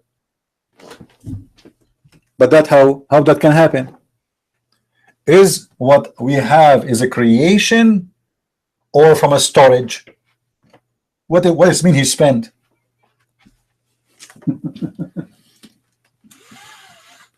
You know, when you say you spend, this means you waste it. It's gone. That's it. It's a spending. So is the earth is a spending? Did Allah cut from His meat to create the earth? Did Allah cut from His ears to create the earth? What does it mean He spent? Did Allah cut His hair so He can grow trees? And then He says, yet all that has not decreased. What is His hand? So His hand is always full. He have a magic, but He's spending. He also said His throne is over the water. and his other hand is the balance. So now we have two hands, and obviously those hands are physically exist, and he used them physically. And he have a throne, which is a physical throne, and this is what the Quran says, that 8 will carry the angel of Allah, and one of them, the distance between the lobe of his ear and the shoulder is 700 years. Let us continue. Is that Sahih Hadith or this is a weak Hadith? This is Sahih. And by the way, for the dumb Muslims, you can go right now and search in YouTube for Sheikh Hamza, and he will show you that Sahih or Da'if is accepted. Doesn't matter. Even the one you call Da'if, just to show you how idiot you are. Every one of you can go right now. Okay, let me find it for you. I'm not going to play it in the, you know. Sheikh Hamza.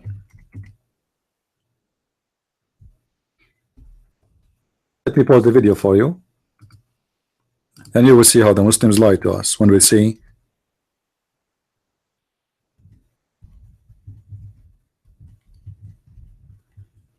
Da'if. Here we go.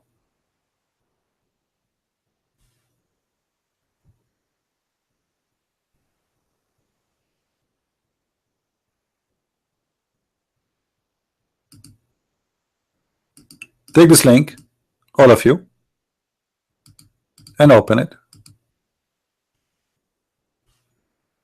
and see how Sheikh Hamza, he explained to the dumb Muslims that even weak hadith is accepted. Open it. This is in their mosque, and hundreds of Muslims are watching, and nobody dare to say to him you are wrong. Is that correct? So what Da'if mean? Da'if is the way to run away.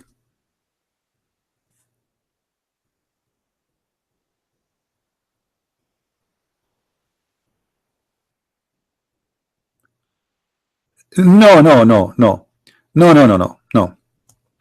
You see, when you speak about good manner, let me show you the intelligence you are using. Monkey, listen carefully. Good manner. We are talking about science. This isn't about good manner or no manner. Are we talking about good manner here? He is explaining how the heaven and the earth is created. So what good manner? I mean, your logic is weird. So the Muslim, they want to say to you, if the hadith is teaching something not good manner, we reject it, with the Quran teaching something not good manner. When Muhammad, Allah his God, said to him, why you are hiding what is manifest to you about a woman you like? This is not a good manner. A man, he have a lust for a married woman. When the Quran says to Muhammad, why you are forbidden to yourself what is Allah made lawful for you? This is in the Quran, the chapter of At-Tahrim, verse number 1. Muhammad, he forbid to himself what Allah made lawful for him. This is not good manner. You cannot forbid what Allah make it lawful. So this is a very false logic too. For the Quran itself mentions something Muhammad he did always is not a good manner, but yet the Muslim accepted just because it's Quran. So this is, first of all, it's not about good manner. This is about the creation of God, how he created 7 earth and 7 heaven. Da'if hadith is accepted. And if I quote Sheikh Hamza correctly, he says it pass. It doesn't funk. It pass. But because the Muslims,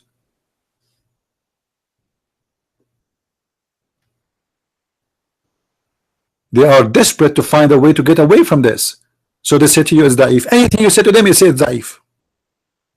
It's weak.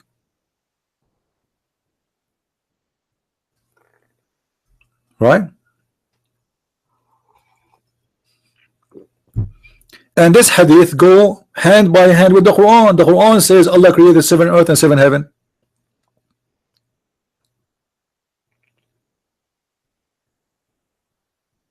No, my friend. There is nothing is called bad manner. Who dared to say the Prophet he did something bad manner? That's not true. So the Muslims, after generations and generations, 1400 years, after Muhammad, they start filtering. Actually, the filtration happened from the time of Ibn Ishaq, the one who wrote the Sirah and the Hadith in the beginning of Islam. He said, anything I found that is not fit with the Prophet, I delete it. So obviously there's thousands and thousands of Hadith is gone. They filter from the first day. The one who start collecting the Hadith, he start filtering. He did not wrote for us. The Hadith he wrote is not the one after before filtering. It's after filtering. Those Hadith we are reading, they are exist in the book of called authentic. If we search right now, if we search how many authentic Hadith book there is, question in Google. All right, question in Google. I'm not going to read for you from a Christian website. This is a Muslim website. Halal Plaza. You see it? .com. halalplaza.com.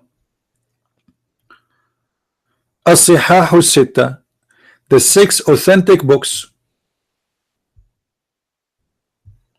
What are they? صحيح البخاري, صحيح مسلم, النسائي, ابن داود, الترمذي, Ibn Majah. They are, what is their names? Sahih, the 6 authentic hadith. So how they are authentic, but yet they are da'if, full of errors? But because they are full of shame. The Muslim may never complain about those hadith until now. For the last 1400 years, those books of authentic hadith. But now Abdul, who became smarter, he went to school, he went to university, and he's a prophet saying stupid, dumb things. So what we do? How we can get away with it?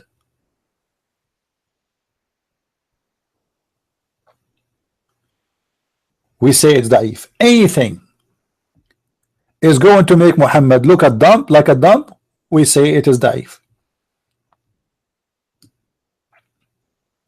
And then they will give you, like you ask questions, there's da'if, they will say, yeah, there's some da'if, you know, don't accept today. But those books, they were, this is why they are called sahih. I mean, why the book is called sahih if the book is weak?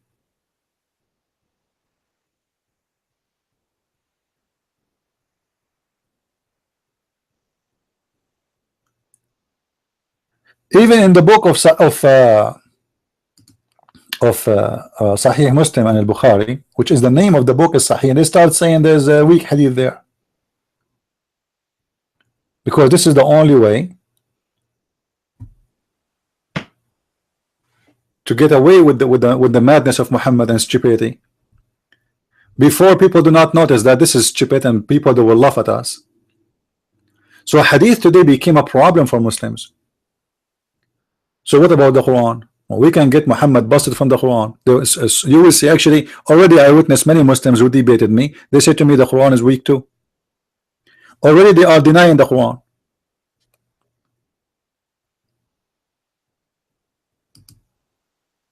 I debated Muslims who said to me the Quran is corrupt. There's no way the Prophet who will say such a thing. There's no way Allah will make such a mistake. Yes, this is what happened.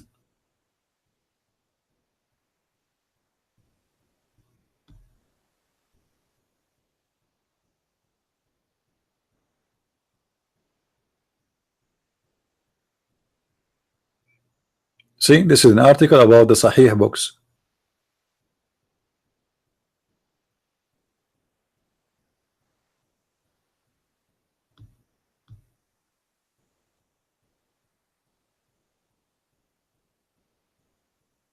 So those are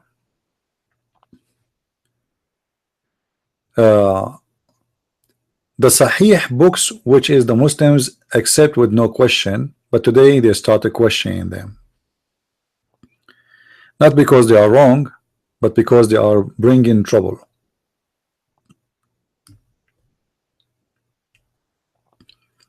Because this religion cannot stand the questioning and cannot stand, you know, investigation. You know, if this is happening in the time of Uthman, Uthman will burn them all. And just I will show you the stupidity of the Muslims.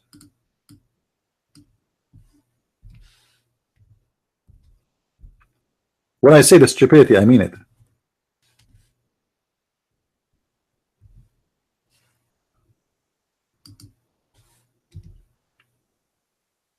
Is this hadith a sahih? Yes.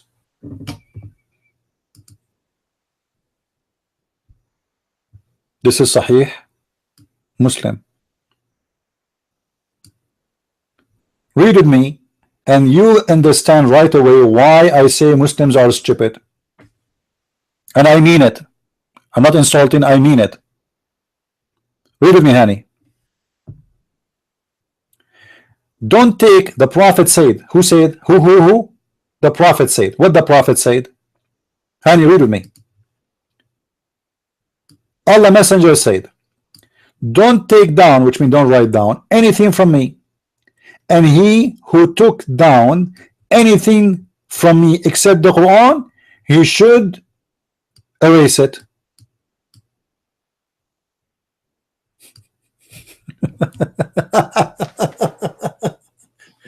Do you understand why I say Muslims are stupid? They are reporting in the hadith, which is Sahih hadith, that the Prophet said, don't write down what I say, only write down the Quran. And they wrote down there that he just told you don't do that.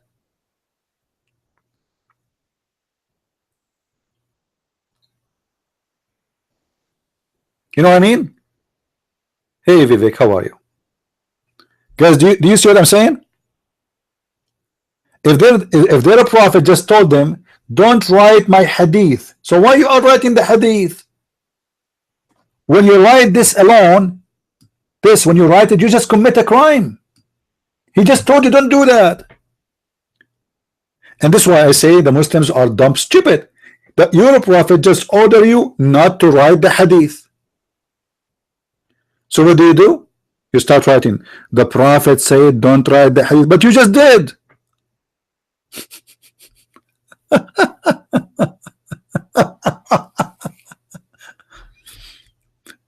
You see the stupidity they are suffering from? It's like somebody saying to you, don't eat shish kebab, and then you start eating shish kebab, and the Prophet he said don't do this, and you start eating.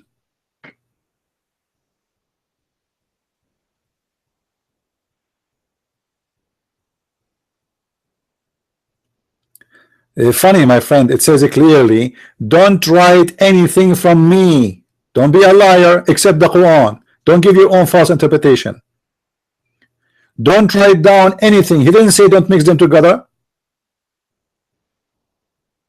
Your prophet, he knows to speak Arabic, right? So he can say write the Quran alone and the hadith alone. He didn't say that. He said whoever wrote hadith, erase it.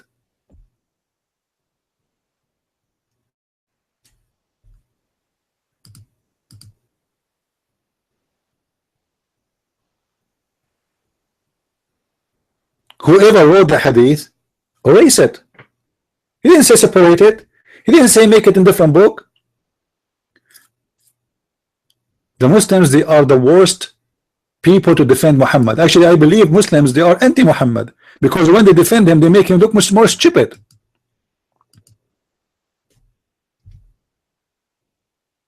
Hani, as long you are here, what about the earth? There is 7 earth. Can you explain to us? The Quran said there is 7 earth. Are you going to say the Quran is weak? Are you there, Hani? There is 7 earth and there is 7 heavens. Can you explain to us?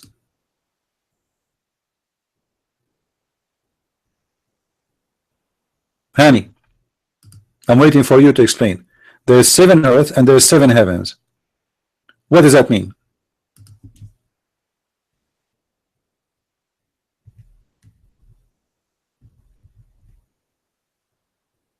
Who is a Muslim? He have understanding of his religion.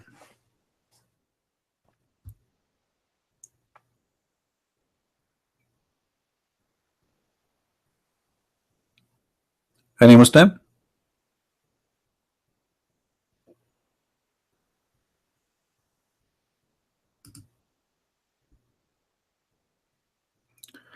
In different hadith, actually Muhammad, he get himself more busted,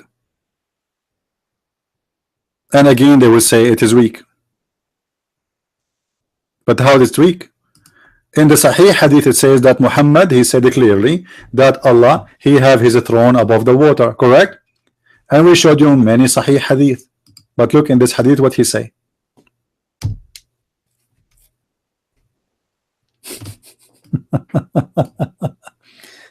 All right.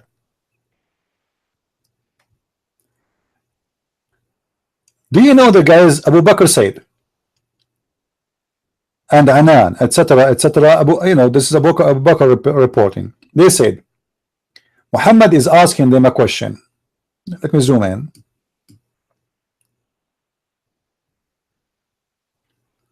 A cloud was walking by or going by. So he said to them, do you know what is that?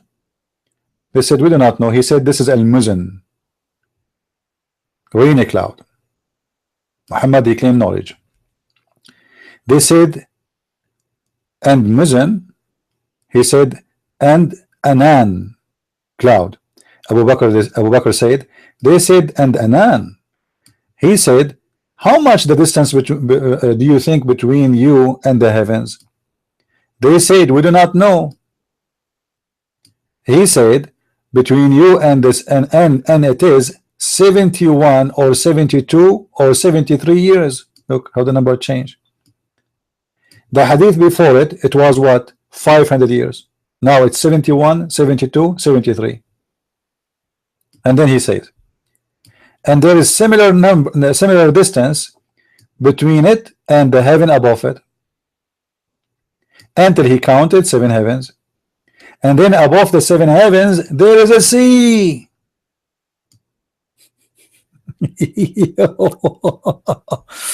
There is a sea. Above the 7 heavens there is a sea.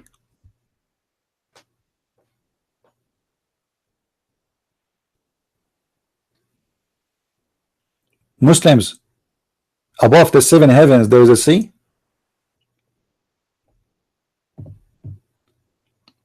Who want to explain to us?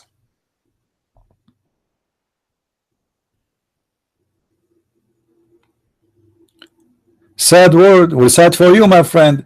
Let me tell you. Let me ask you a question, which you, as a smart Muslim, you have no answer for it. If this is a weak is rejected, why you write it down? Why it's in the book? Why you Muslims have it? If as long as it's a lie. When you say it's a weak, do you mean it's a lie, or you mean it's okay? Give me the answer, Hani. When you say the hadith is weak, does it mean it's a lie? You don't accept, right?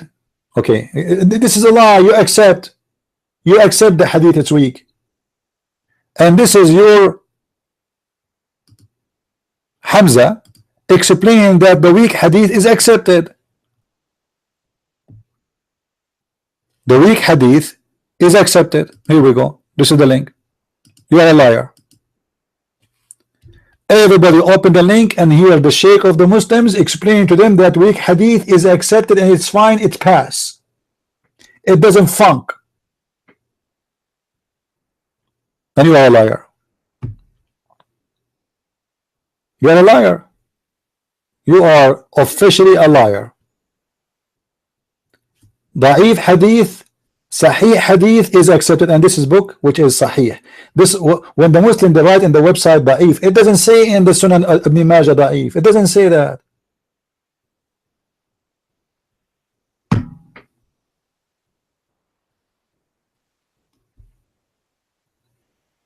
What do you say?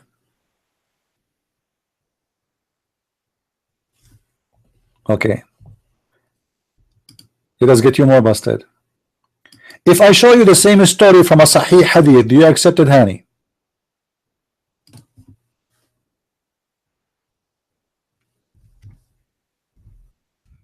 Hani, if I show you the story which is obviously proving your prophet to be dumb, a Sahih hadith, are you willing to say your prophet is stupid, or doesn't matter?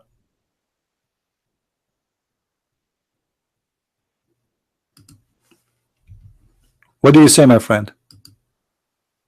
Are you willing to say, if I show you a Sahih hadith saying the same thing, to say you're a prophet? No, no, no. I want you to say, if you show me, I want you to make a challenge for me. If I show you that your prophet saying the same in different hadith, which is Sahih, are you willing to say that your prophet is a liar?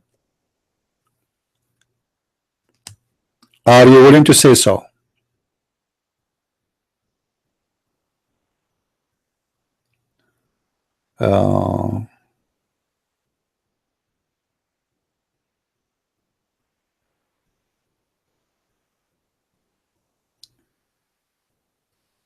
You will not say, right?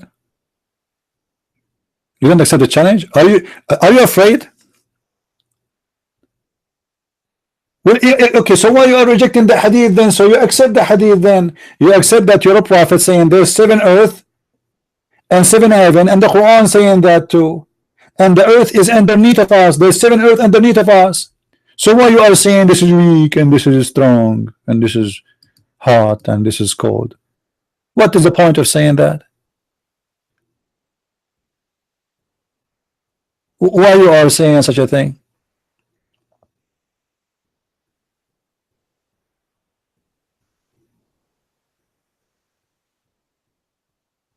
Either it's correct and you accept it, or it's not.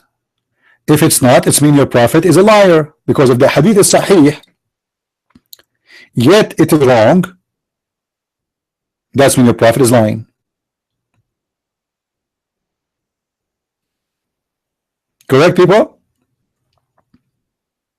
If the hadith is correct, which mean Muhammad, he said the hadith, and then the hadith itself is stupid and saying lies about the creation of the earth, it's mean obviously Muhammad is a liar. This is what I'm saying to you. If I show you a source of the hadith from a sahih authentic book approved by all Muslims, are you willing to say that your prophet is a liar? No, because you are a hypocrite. It doesn't matter what we show you. It doesn't matter if it is sahih or weak. You are in pain and you are scared to say, yeah, I stand for my opinion. If something against what we learned to be true, it's wrong.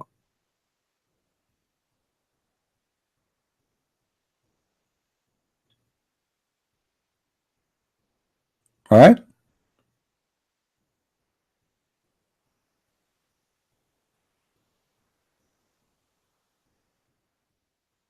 Who is a brave Muslim? He dared to call me.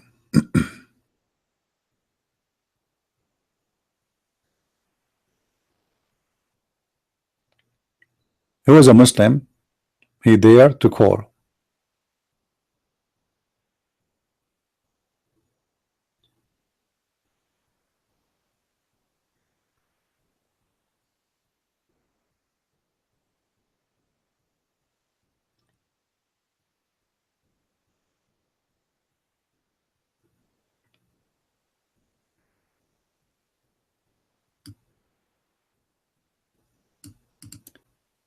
Let me show you that the earth which is underneath of us is the 7 heaven, or the 7 earth, sorry.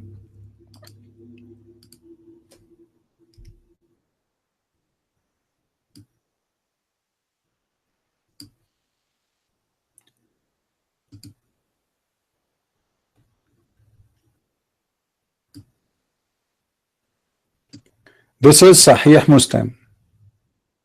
Muhammad is speaking about 7 earth. Let us see something else. We will show you that the earth is down underneath of us. Sahih al-Bukhari, 7 earth. All right. 7 earth. Again. 7 earth. But look here, the problem here is, read with me, guys. And this is Sahih al-Bukhari. This is Sahih. All right, Abdul? The Prophet said, whoever takes a piece of the land of other unjustly, he will sink down the seven earth. Is that weak? So where is the seven earth located? Down. So the other hadith is correct, because your prophet is saying that underneath of us there is seven earth.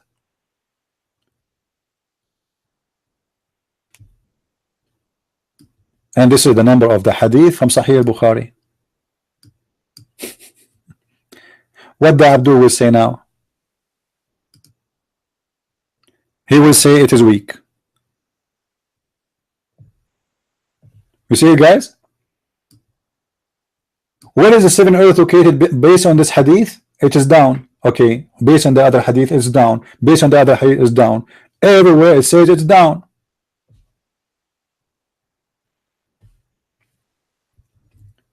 But because the Abdul is in pain and he do not know what to do, how he can accept this now? That under our earth there is seven earth underneath of us. He will sink down. The only way to get away with it to say we don't accept it, but you cannot. It's not up to you. The one is speaking there is your prophet, and this is authentic.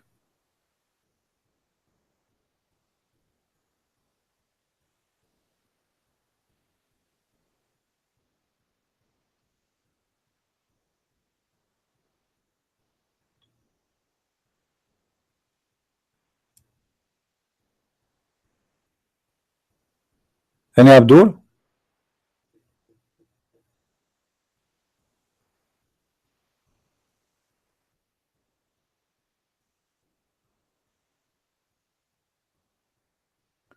And actually Muhammad in the Quran, he get himself busted too. If you go in the Quran, you will see that Allah, he will fold the earth and the heaven. How you can fold something is not flat? He will fold it. See, he fold the earth and the heaven, and the earth is seven earth.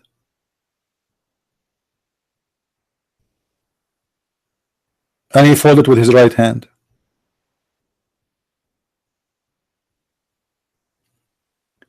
And based on the Quran, the earth and the heaven used to be one piece, and we separate them. How we can do that? That's a lie. Until now we are not separated. We are inside the space. We are not even the size of a dust inside the space. Only stupid fool will say such a thing. We are not separated.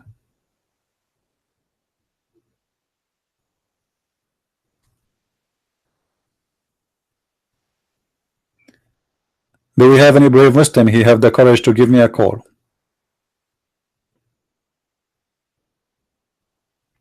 Are we separated from the sky? Are we? Who is the dumb who will say that? You see, if you go right now, I mean, a very simple science and logic, if Muslims have any logic, they will know that the earth is following the system of the sun. We are not even free. We are not separated. We are part of a system. Is that correct, guys? Is that correct? We are part of a system. We are not by ourselves.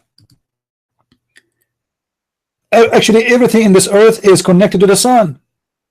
Our storms, our heat, our cold, even how much like water we have. Like now they have a hurricane.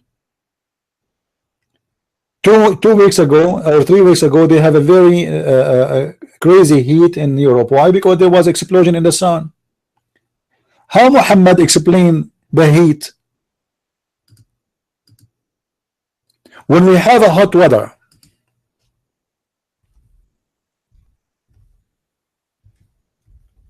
how Muhammad he explained it? Do you know honey?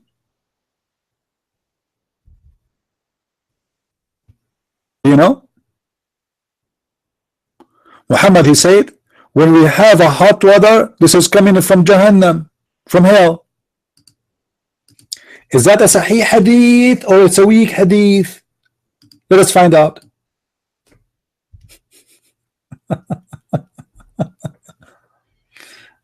Huh? Is that a Sahih hadith or this is a weak hadith? It is a Sahih hadith.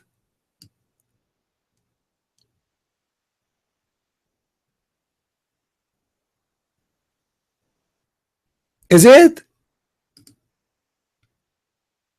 So your smart prophet explain to us why we have a hot water simply because the hell is breathing. Oh.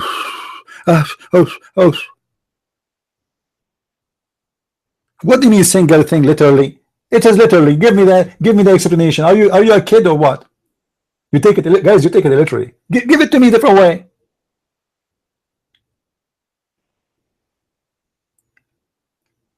Why your prophet didn't say from the sun? I mean, it's obvious the sun. When we see the sun in the sky, it's a sun. Isn't it obvious? Why he said hell? Can't he say it's from the sun? Isn't it obvious when the sun in the sky things go crazy? Isn't it obvious that the sun burn us?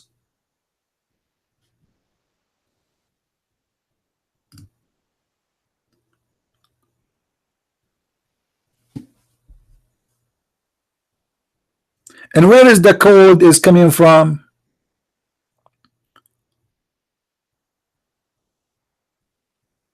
Is from heaven.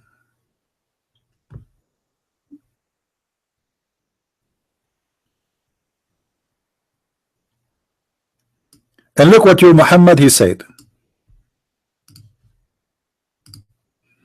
Because the story is not even yet.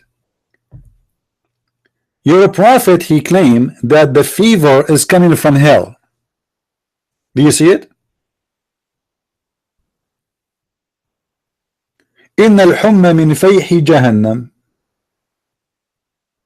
The fever and the illness of the fever is from the hell. Why he didn't say from being sick?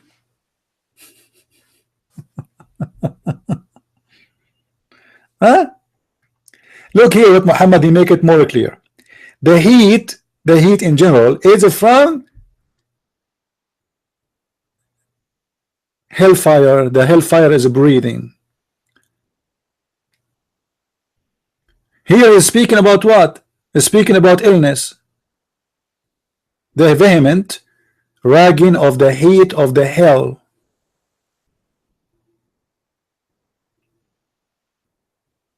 You want to tell me it's a metaphorical? Prove it. And look how many times it's reported. Look. All of this is Sahih. And the Muslims, by the way, understood it as we say that it is really the hell is breathing. But now the Muslims are getting smarter. They say we don't accept that. Right?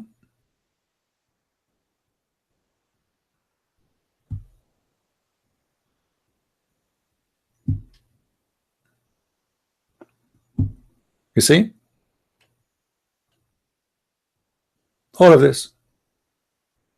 What else? Where is the cold is coming from?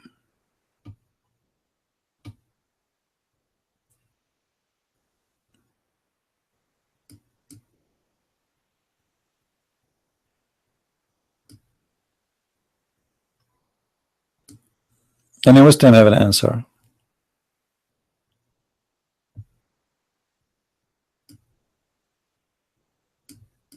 Let me show you how Muhammad explained the code.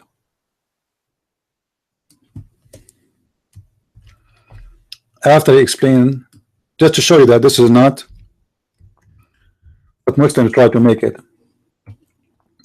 Allah apostle, said, the hellfire complained to its Lord, which means to Allah.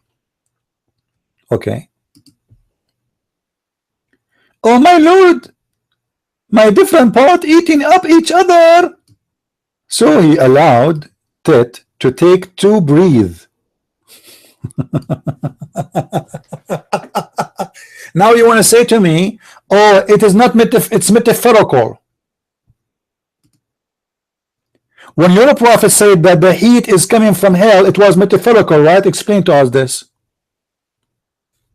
Hani, are you there?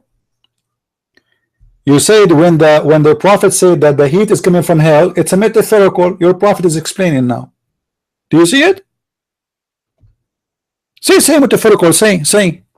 You know, I can guess Hani right now. He have his big finger in his nose, and he is digging for duggars. He said, Christian Prince, I wish I can kill you.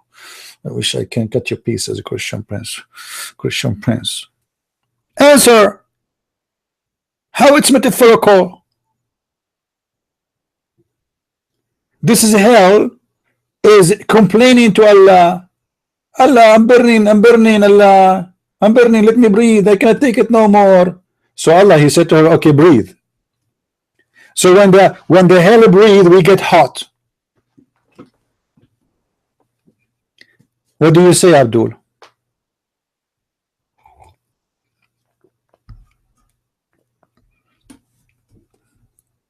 Are you searching Google?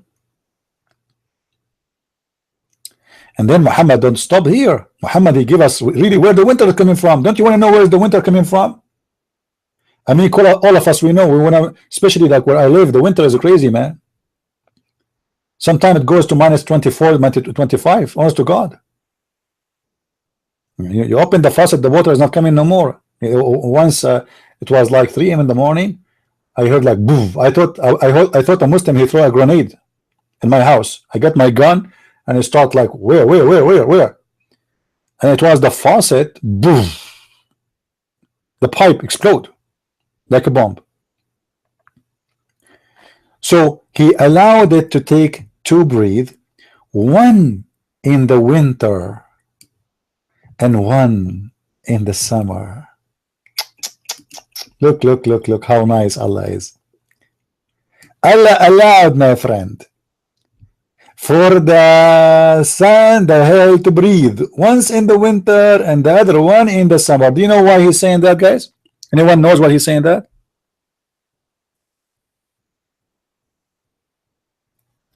In Saudi Arabia, in the winter time, sometimes it get hot too. So Muhammad will explain why it get hot sometime in Saudi Arabia, even in winter time. Obviously, the hell is breathing.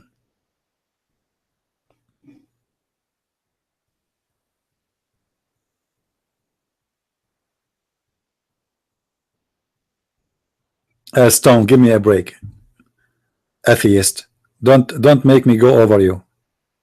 By the way, I bought 2 kilograms of bananas for atheists. Look who's talking. Someone who believes he's an animal. He was talking about what I know, what he don't know. You are an animal. You do not know anything. Animal is a creature which is programmed. You see, I don't want to change the topic, but those atheists are really dumb. They go and they come to me and they want to poke the eye. I mean, who are you? Let me give you an example, atheist, how stupid you are. Even though, like, I don't want to change the topic. Guys, how the atheist can explain to us that the women have a vagina and the man have a penis? Okay. You see, the evolution happened through millions of years. So the cell, one day, 3-6 million years ago, sat by itself. She said, I am going to make a plan. I will separate myself 2 pieces. And the cell started growing. The cell started growing like this. The cell said to itself, okay, I will create a penis. And the penis will look like Zakir Naik. All right? Zakir Naik. Don't worry, I'm not going to draw a penis. But imagine that this is a penis.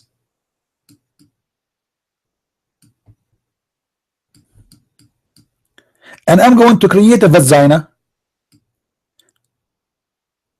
And the vagina fit for this penis.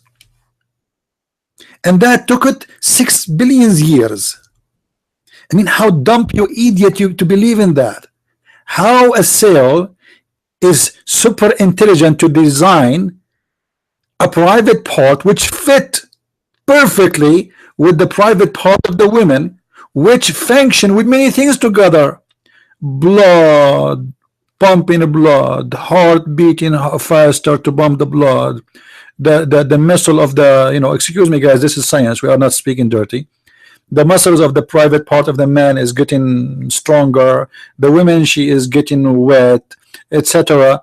This is all is designed by the cell 6,600,000 years ago. That's amazing. And you know, the stupid science of the atheist says that evolution happened because of a need. Oh, the cell is already pre-producing. Why need? There's no need. Who need the gender? If we used to be one cell, we used to be one cell, just one. Huh? Just one. And the cell was able to survive and make it two. And the two, they were able to make it a 3, and they make it 4, and they make it 6. So what the point of the gender? There's no need for gender, and then no need for sex.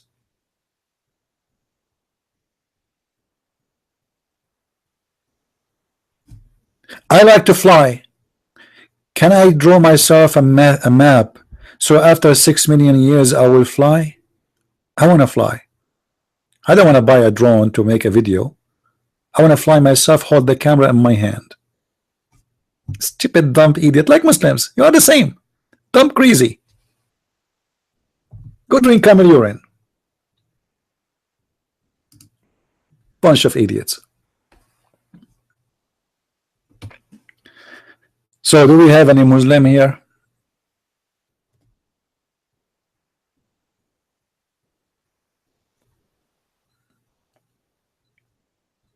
Any Muslim?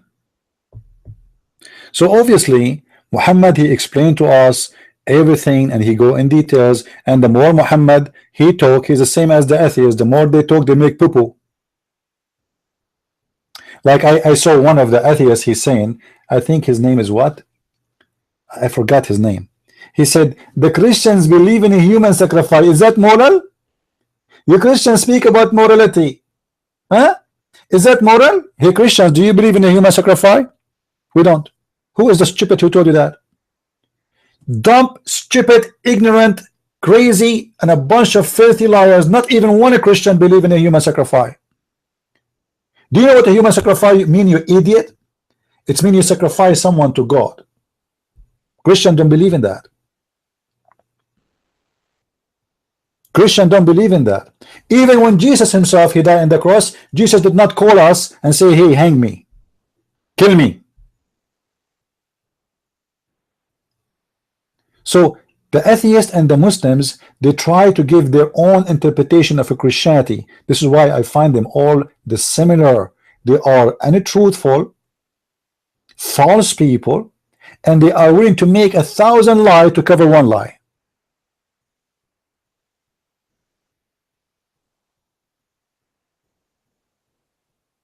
Right? Anyway, we go back to our topic. Storm, I don't like stupid talk here. Here I have a topic, and the topic is about Islam. You don't like it, you can leave. Or call me.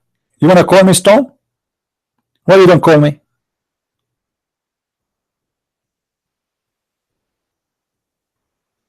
The one who didn't agree with me, call me. Don't be like a text terrorist in the text. Hide and seek. You throw something in the field and then you run and you go in, underneath. Call me. Do we have any Abdul?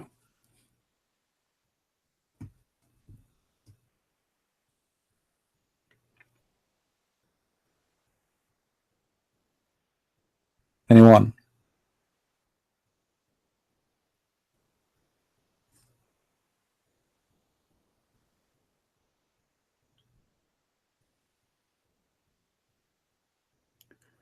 The Quran is not, yeah, for sure the Quran is not created. If a Muslim, he said the Quran is created, he will be killed.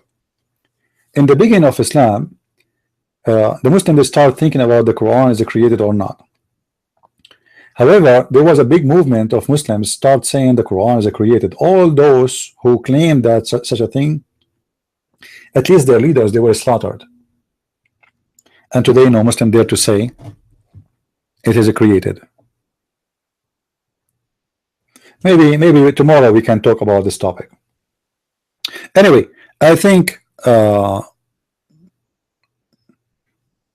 Storm, if you don't want to debate me, then don't try to say something which sound like you are debating me. So either you want to debate me or not. Don't go for a fight. Don't say I want to fight with you, and then when I say I'm ready, you say I'm not really interested. Either you are interested or not.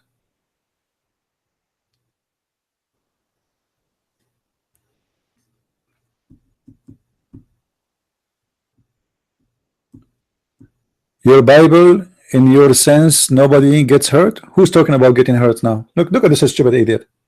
We were talking about evolution. Now he's talking about getting hurt. My Bible will hurt you badly, and actually you aren't hurt until now.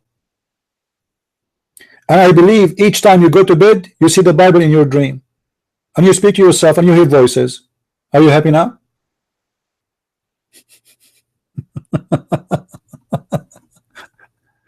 Because if the Bible is not hurting you, you will not be attacking the Bible right now. You live in a country which is a free country. You want to be a believer, not a believer, an atheist, a gay, and lesbian, a homo, bomo, domo, tomo. Be whatever you want, but still you are against Christianity. For what? For Jesus said, love your enemy.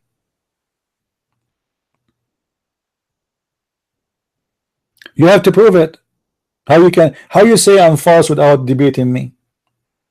That's mean you're a cat. You're a meow. Meow. Okay, keep saying meow. Who cares? May the moon God bless you.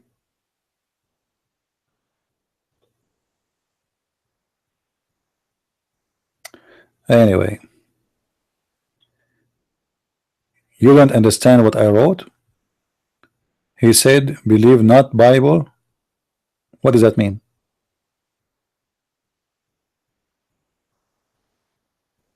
Believe not Bible.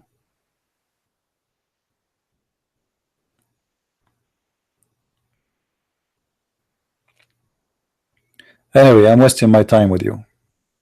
Let me give you the blessing of the moon God and get rid from stupid text. Next time send me your dad, okay? Kids are not allowed here. If you don't have the courage to stand up for a point or a belief you believe in, then shut up and go.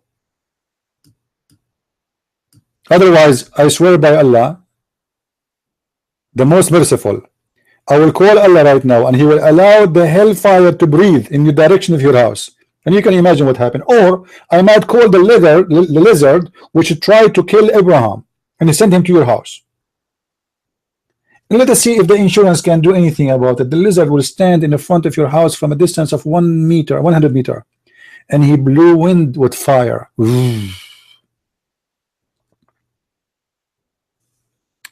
Muhammad ibn London, you can call me in Skype, my friend. Our Skype is Debate TV. Call me before, because soon we are going to finish for today. Call me immediately. This is our address, Debate TV. And for those who like to learn more about the false cult religion of Islam, you can feel free to read my books. You just go to Amazon.com or Amazon. Whatever country you are in, because as you know, Amazon, they have a page for every country. And I advise you, actually, if you want to buy my books, buy them from your country Amazon, because right away they will grant you mostly the free shipping, you know. So if you are in France, you get my French book in Amazon France. If you are a German, get it from the German website, etc. And don't forget to subscribe if you like what we do. And if you like what we do, if you like to invite me to your church or to your organization to do a seminar live on the stage, feel free. And we do it for free. You know what for free mean? Totally for free. I go to your town, to your church there, and I take no money. How better can be more than this? For me, this is a mission. So invite me, and you will not be sorry. If you like, if you don't like, it's okay. For me, I have thousands of people watching my videos anyway, and they are learning. Amber, you can contact me in.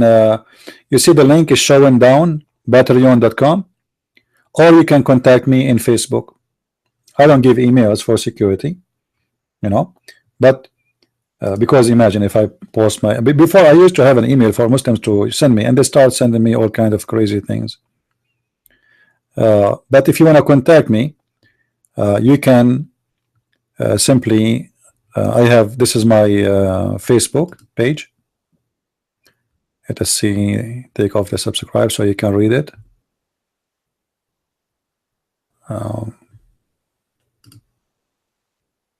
This is my Facebook, or you can use the patreon.com/ChristianPrince. Choose one. And if you have a Twitter, you can go to Patreon too, click at the Twitter icon, and you will go directly to my Twitter account.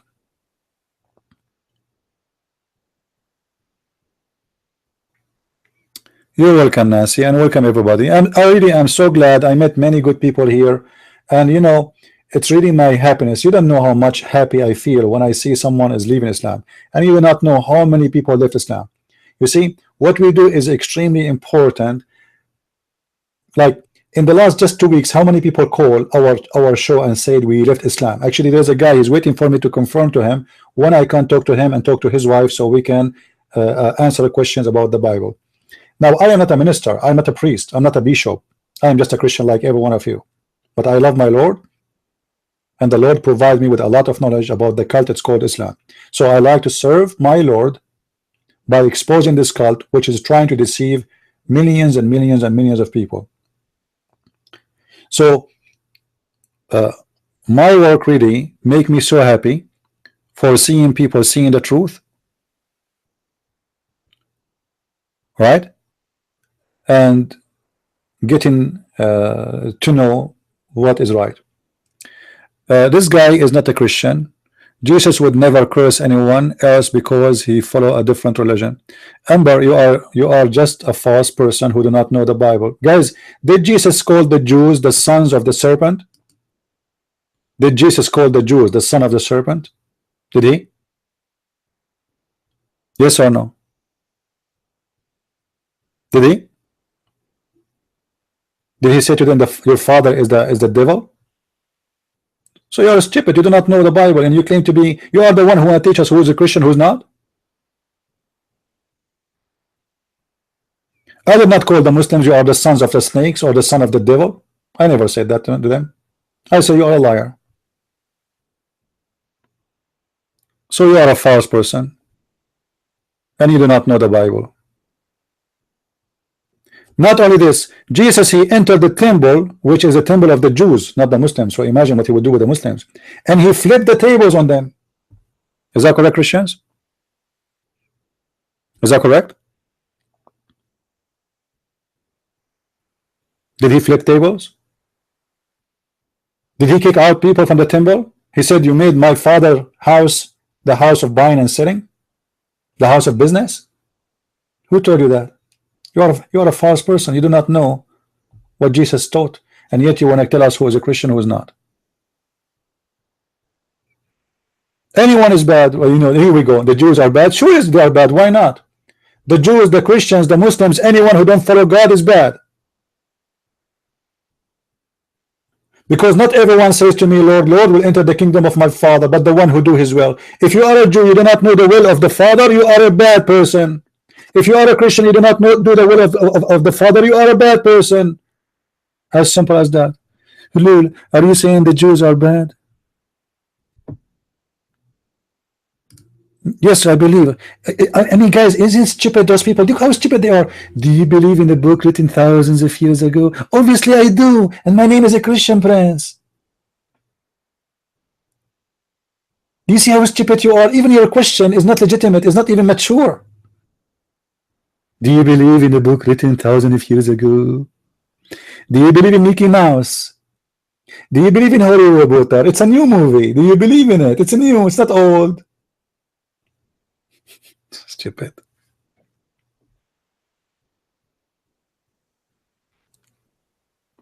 Not all the Jews are bad. Well, Amber, you are being stupid again. We didn't say all the Jews are bad. We said whoever don't do the will of the Father is bad. You see those guys, maybe they are Muslims and they are coming here just to disturb us. What do you think, guys? They are trying to make it about Jews, etc. Our statement is so clear. Anyone who needs salvation by the Messiah, the Christ, it doesn't matter who is he. If the Jews don't accept Jesus, they will go to hell. If the Christians don't accept Jesus, they will go to hell. If the Hindus don't accept Jesus, they will go to hell, and you are going to go to hell, for you are a false liar. Why my statement is hurting you? Isn't it, guys, the Messiah? Isn't it the Bible says whoever deny the Father and the Son is an Antichrist? Is that true or am I lying? Does it say that? It does. My Lord saying whoever deny me is an Antichrist.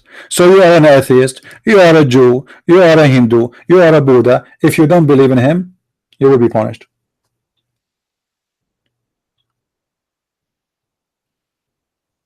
Get out of here. We are done with you. My Lord, He answer your lies. This is what Christianity is about. Either you are with me or against me.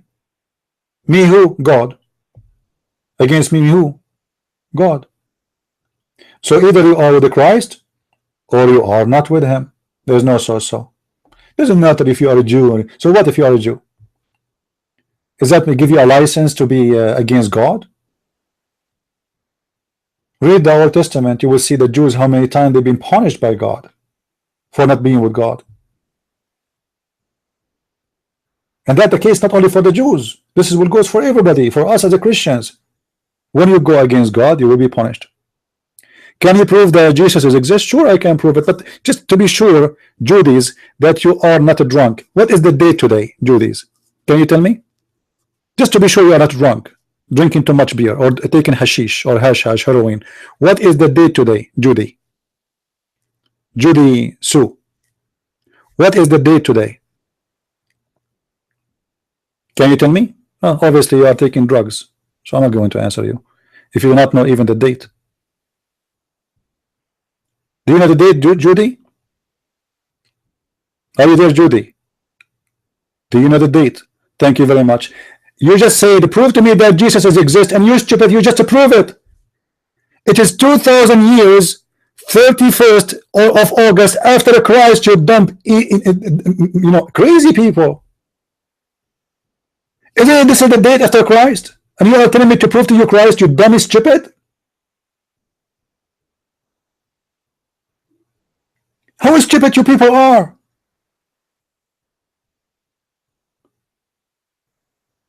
You don't believe in Jesus, and then you give me the date, which is the date of Jesus. It is 2007 after what? After Christ. So your history, your salary, your internet, your computer, your watch, your phone, run by the date of Jesus. Live with it or commit suicide. I know I'm hurting you. Now time to get lost. Go change your name and come back. It's the same person, by the way. The same person with that come back. They try to play smart. You gotta play smart with me. I'm the Christian Prince. Can you prove to me that Jesus exists? Can you prove to me that you are not Matrix? Maybe you are a cyber. You are not exist too. If we search for you after 100 years, we will not find you. You never been exist. Stupid, easy. I mean, crazy. Even the, you feel sometimes that those people, they have a diarrhea. Their tongue is diarrhea. They, when they have diarrhea, there's some people they have diarrhea from their ass. Those people they have a diarrhea from their mouth.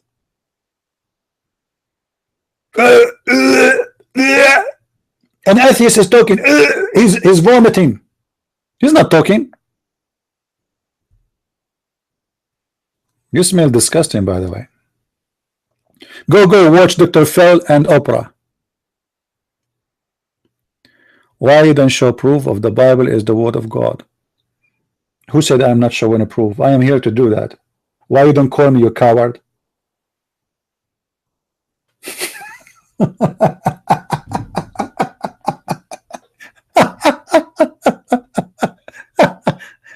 Unbelievable, man. I mean, those people are really crazy. Why you don't show us? Why you don't show us that the Bible is the word of God?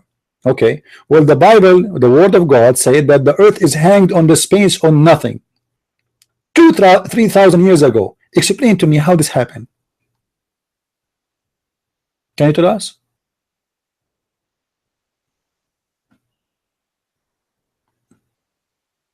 I don't need to prove to you. You know, you believe or not, go to hell.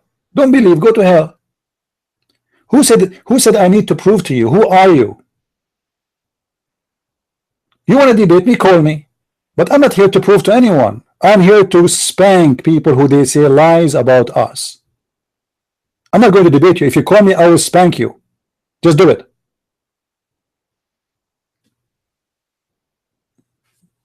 Yeah, go change your name and come back, Ember. The same person, you block him, he come back again, but the coward will not call. Go change your name and come back.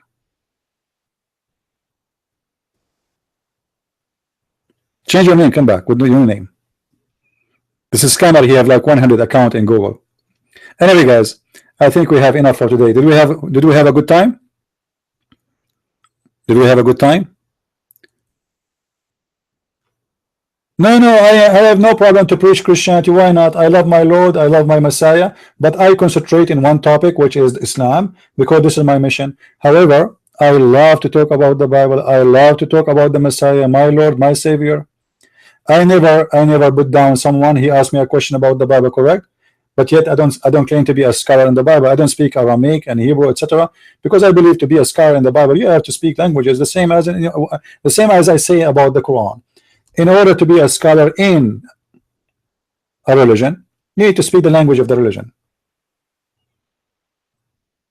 Because always when you read a translation, you miss a lot. So we are here, even though I never claim to be a scholar, but I am here, and I always answer those who ask me questions about the Bible.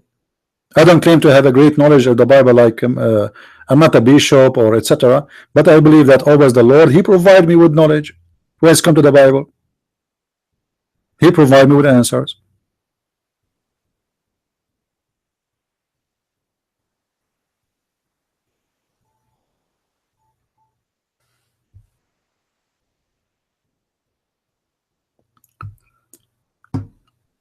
Do we have any Muslim before we go?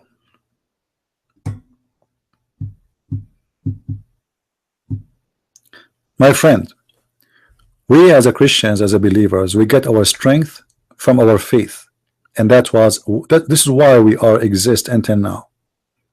You see, when the Roman used to feed us to beast, Christianity was so strong, so strong. And if you want to know really how Christianity is strong, the more discrimination we have against us, the more Christianity goes stronger. And this is the truth. This is why you see those Christians who are under discrimination, they are wonderful Christians, far beyond those who they have no discrimination. Go and see any Christian in Pakistan, you will see how wonderful they are. I love them. Poor. You know what? Poor. Because they don't give them good jobs, they discriminate them, they don't even let them go to school easy. They have very hard, tough life just because they are Christians. But they are wonderful people, and yet they will not leave Christianity for better life, money, job, etc. Christianity is not something you can fight, because we are not terrorists who will kill you, but we will win. Muslims, because they are empty, their brain is empty, their belly is empty, and they have nothing there except their penis. All the religion is about the penis, how to go to heaven and have those women to have sex with them. Our heaven is different, our vision is different, and the way we look at you, even as a stupid person who insult my Lord, is different. We don't hate you yet, and we will never. And that will make you weak, and that make us strong. Your hate is killing you. Our love is protecting us. And our Lord, after 2,000 years, the dump who said to me, do you believe in a book written 2,000 years? After 2,000 years after Christ, I challenged the United Nations to come to the point to say love your enemy. Can you? Nobody can do that. Who is the king who in a practice love your enemy? Who is the kingdom? When the United Nations, when the Human Rights Council, they will say love your enemy. They will never do that.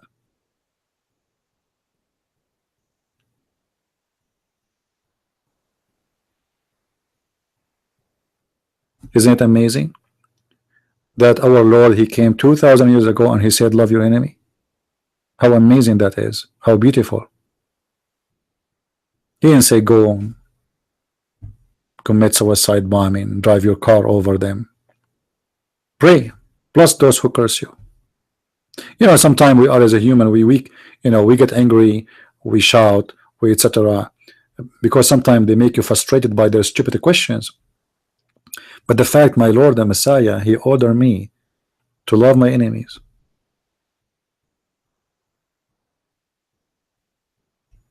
All right.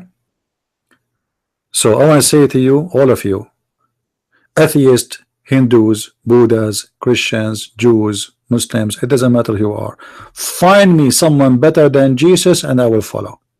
And this is a challenge. You cannot. Keep dreaming. And that's why I call myself a Christian prince. For I'm a prince because of him. For Jesus, he made us the children of God. And God is the King of Kings. All other gods, they make the human beings slaves to worship him. The God of Islam, he said, I created them to worship me as slaves. Our God, he asked us to call him Father. When you pray to me like this, our Father. Not even our Master. Not even our Lord. Not even our King. Our Father. How much love this Father he have for us to allow those little creatures of his hands to be called him Father. That is an amazing Lord.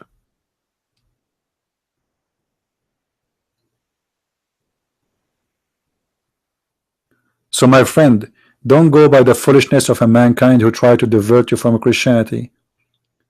Read, I advise everyone to refresh his memory. If you never read the Bible before, go and get the New Testament. Read every word coming from the mouth of Jesus, and you will see how amazing, beautiful, and it can live with your life. Which means, you see, there's books written 2,000 years ago, or not even 100 years ago. If you go and read the book of Shakespeare, you will not understand what he's saying. If you read the book of the Messiah, even after 10,000 years, I believe in maybe in 200 years from now, we will have a flying cars. Nobody will use normal cars no more. The world will be different.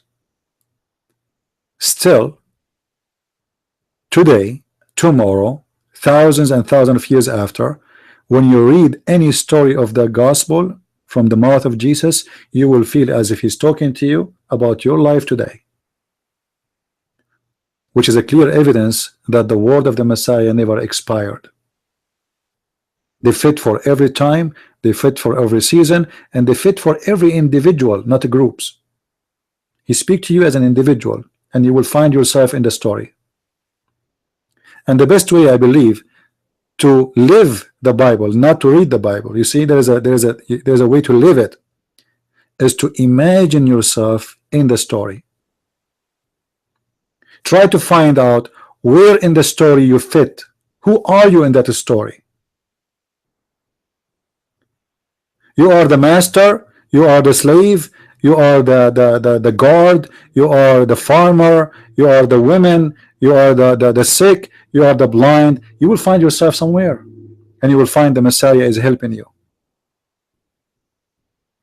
For every story is been said fit for us always.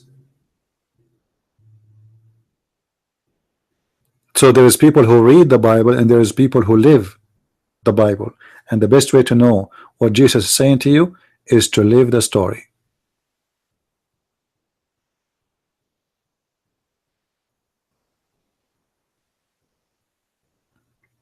Right?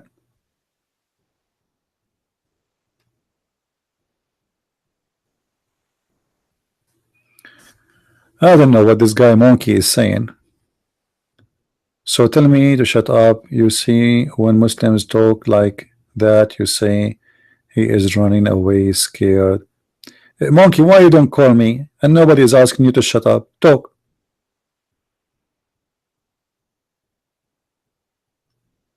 Do you want to call me Monkey? Yeah, we are better than immoral. You know, the Buddhism, they are the one who created martial art. You heard of them? Don't you know what martial art is? How a priest, he teach you how to cut a head of a human being by the sword. Obviously, you never heard of Buddhism. You do not know what Buddhism is. Do you know how many people they killed in Buddhism? Have you ever heard of the samurai? Obviously, you have no idea what Buddhism is.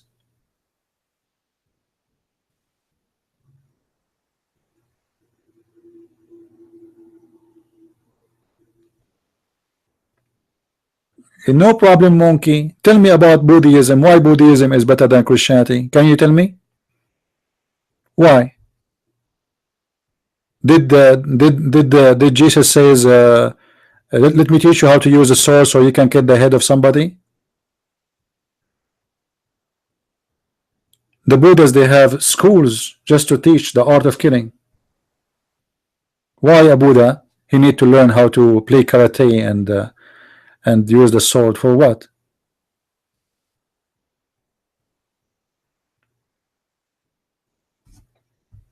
Where is Buddha? Where Buddha he said love your enemy? Can you show me?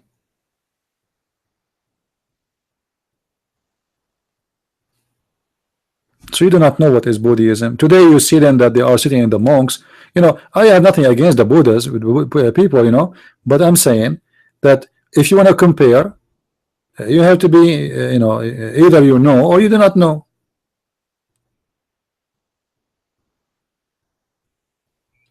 Obviously, you do not know what Buddhas mean, guys. It was not Buddhas; it was Confucius. So who is what is the connection between them? Do you know? Obviously, you do not know. All those religions are one religion in the end. Even the Hindus, they are connected to the Buddhas. But obviously, you do not know what you are talking about.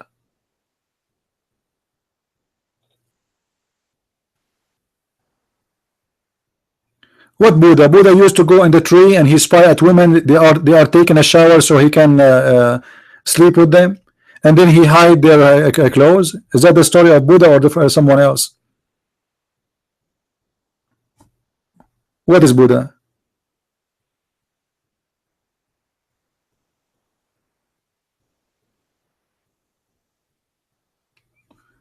No, Jesus never been in India. However, Jesus is everywhere. He said, every two of you mention my name, I will be the third.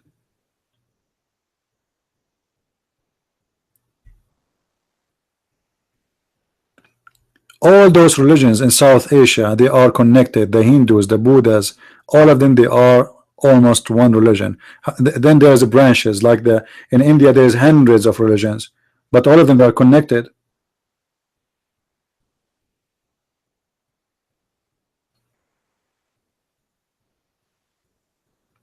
Anyway, I want to say, guys, thank you for being here, and I hope tomorrow we will be here.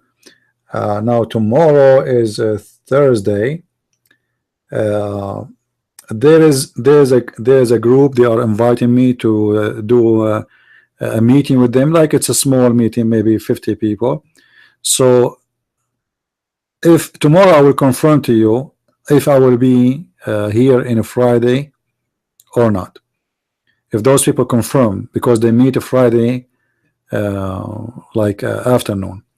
So if a Friday they confirm, if they confirm to me maybe today or by tomorrow that we will have the meeting on Friday, then I will not be able to do podcasts on Friday. However, I will confirm that to you by tomorrow. Until I see you again, I say may the Lord bless you all, and may the Lord open the eyes of everyone. And I hope that's what we say is not hurting the feeling of many. However, if we hurt your feeling, live with it. For the truth always hurt, and we will be saying the truth. Thank you for being here. Christ is Lord. Islam is false. Amen to that. See you tomorrow.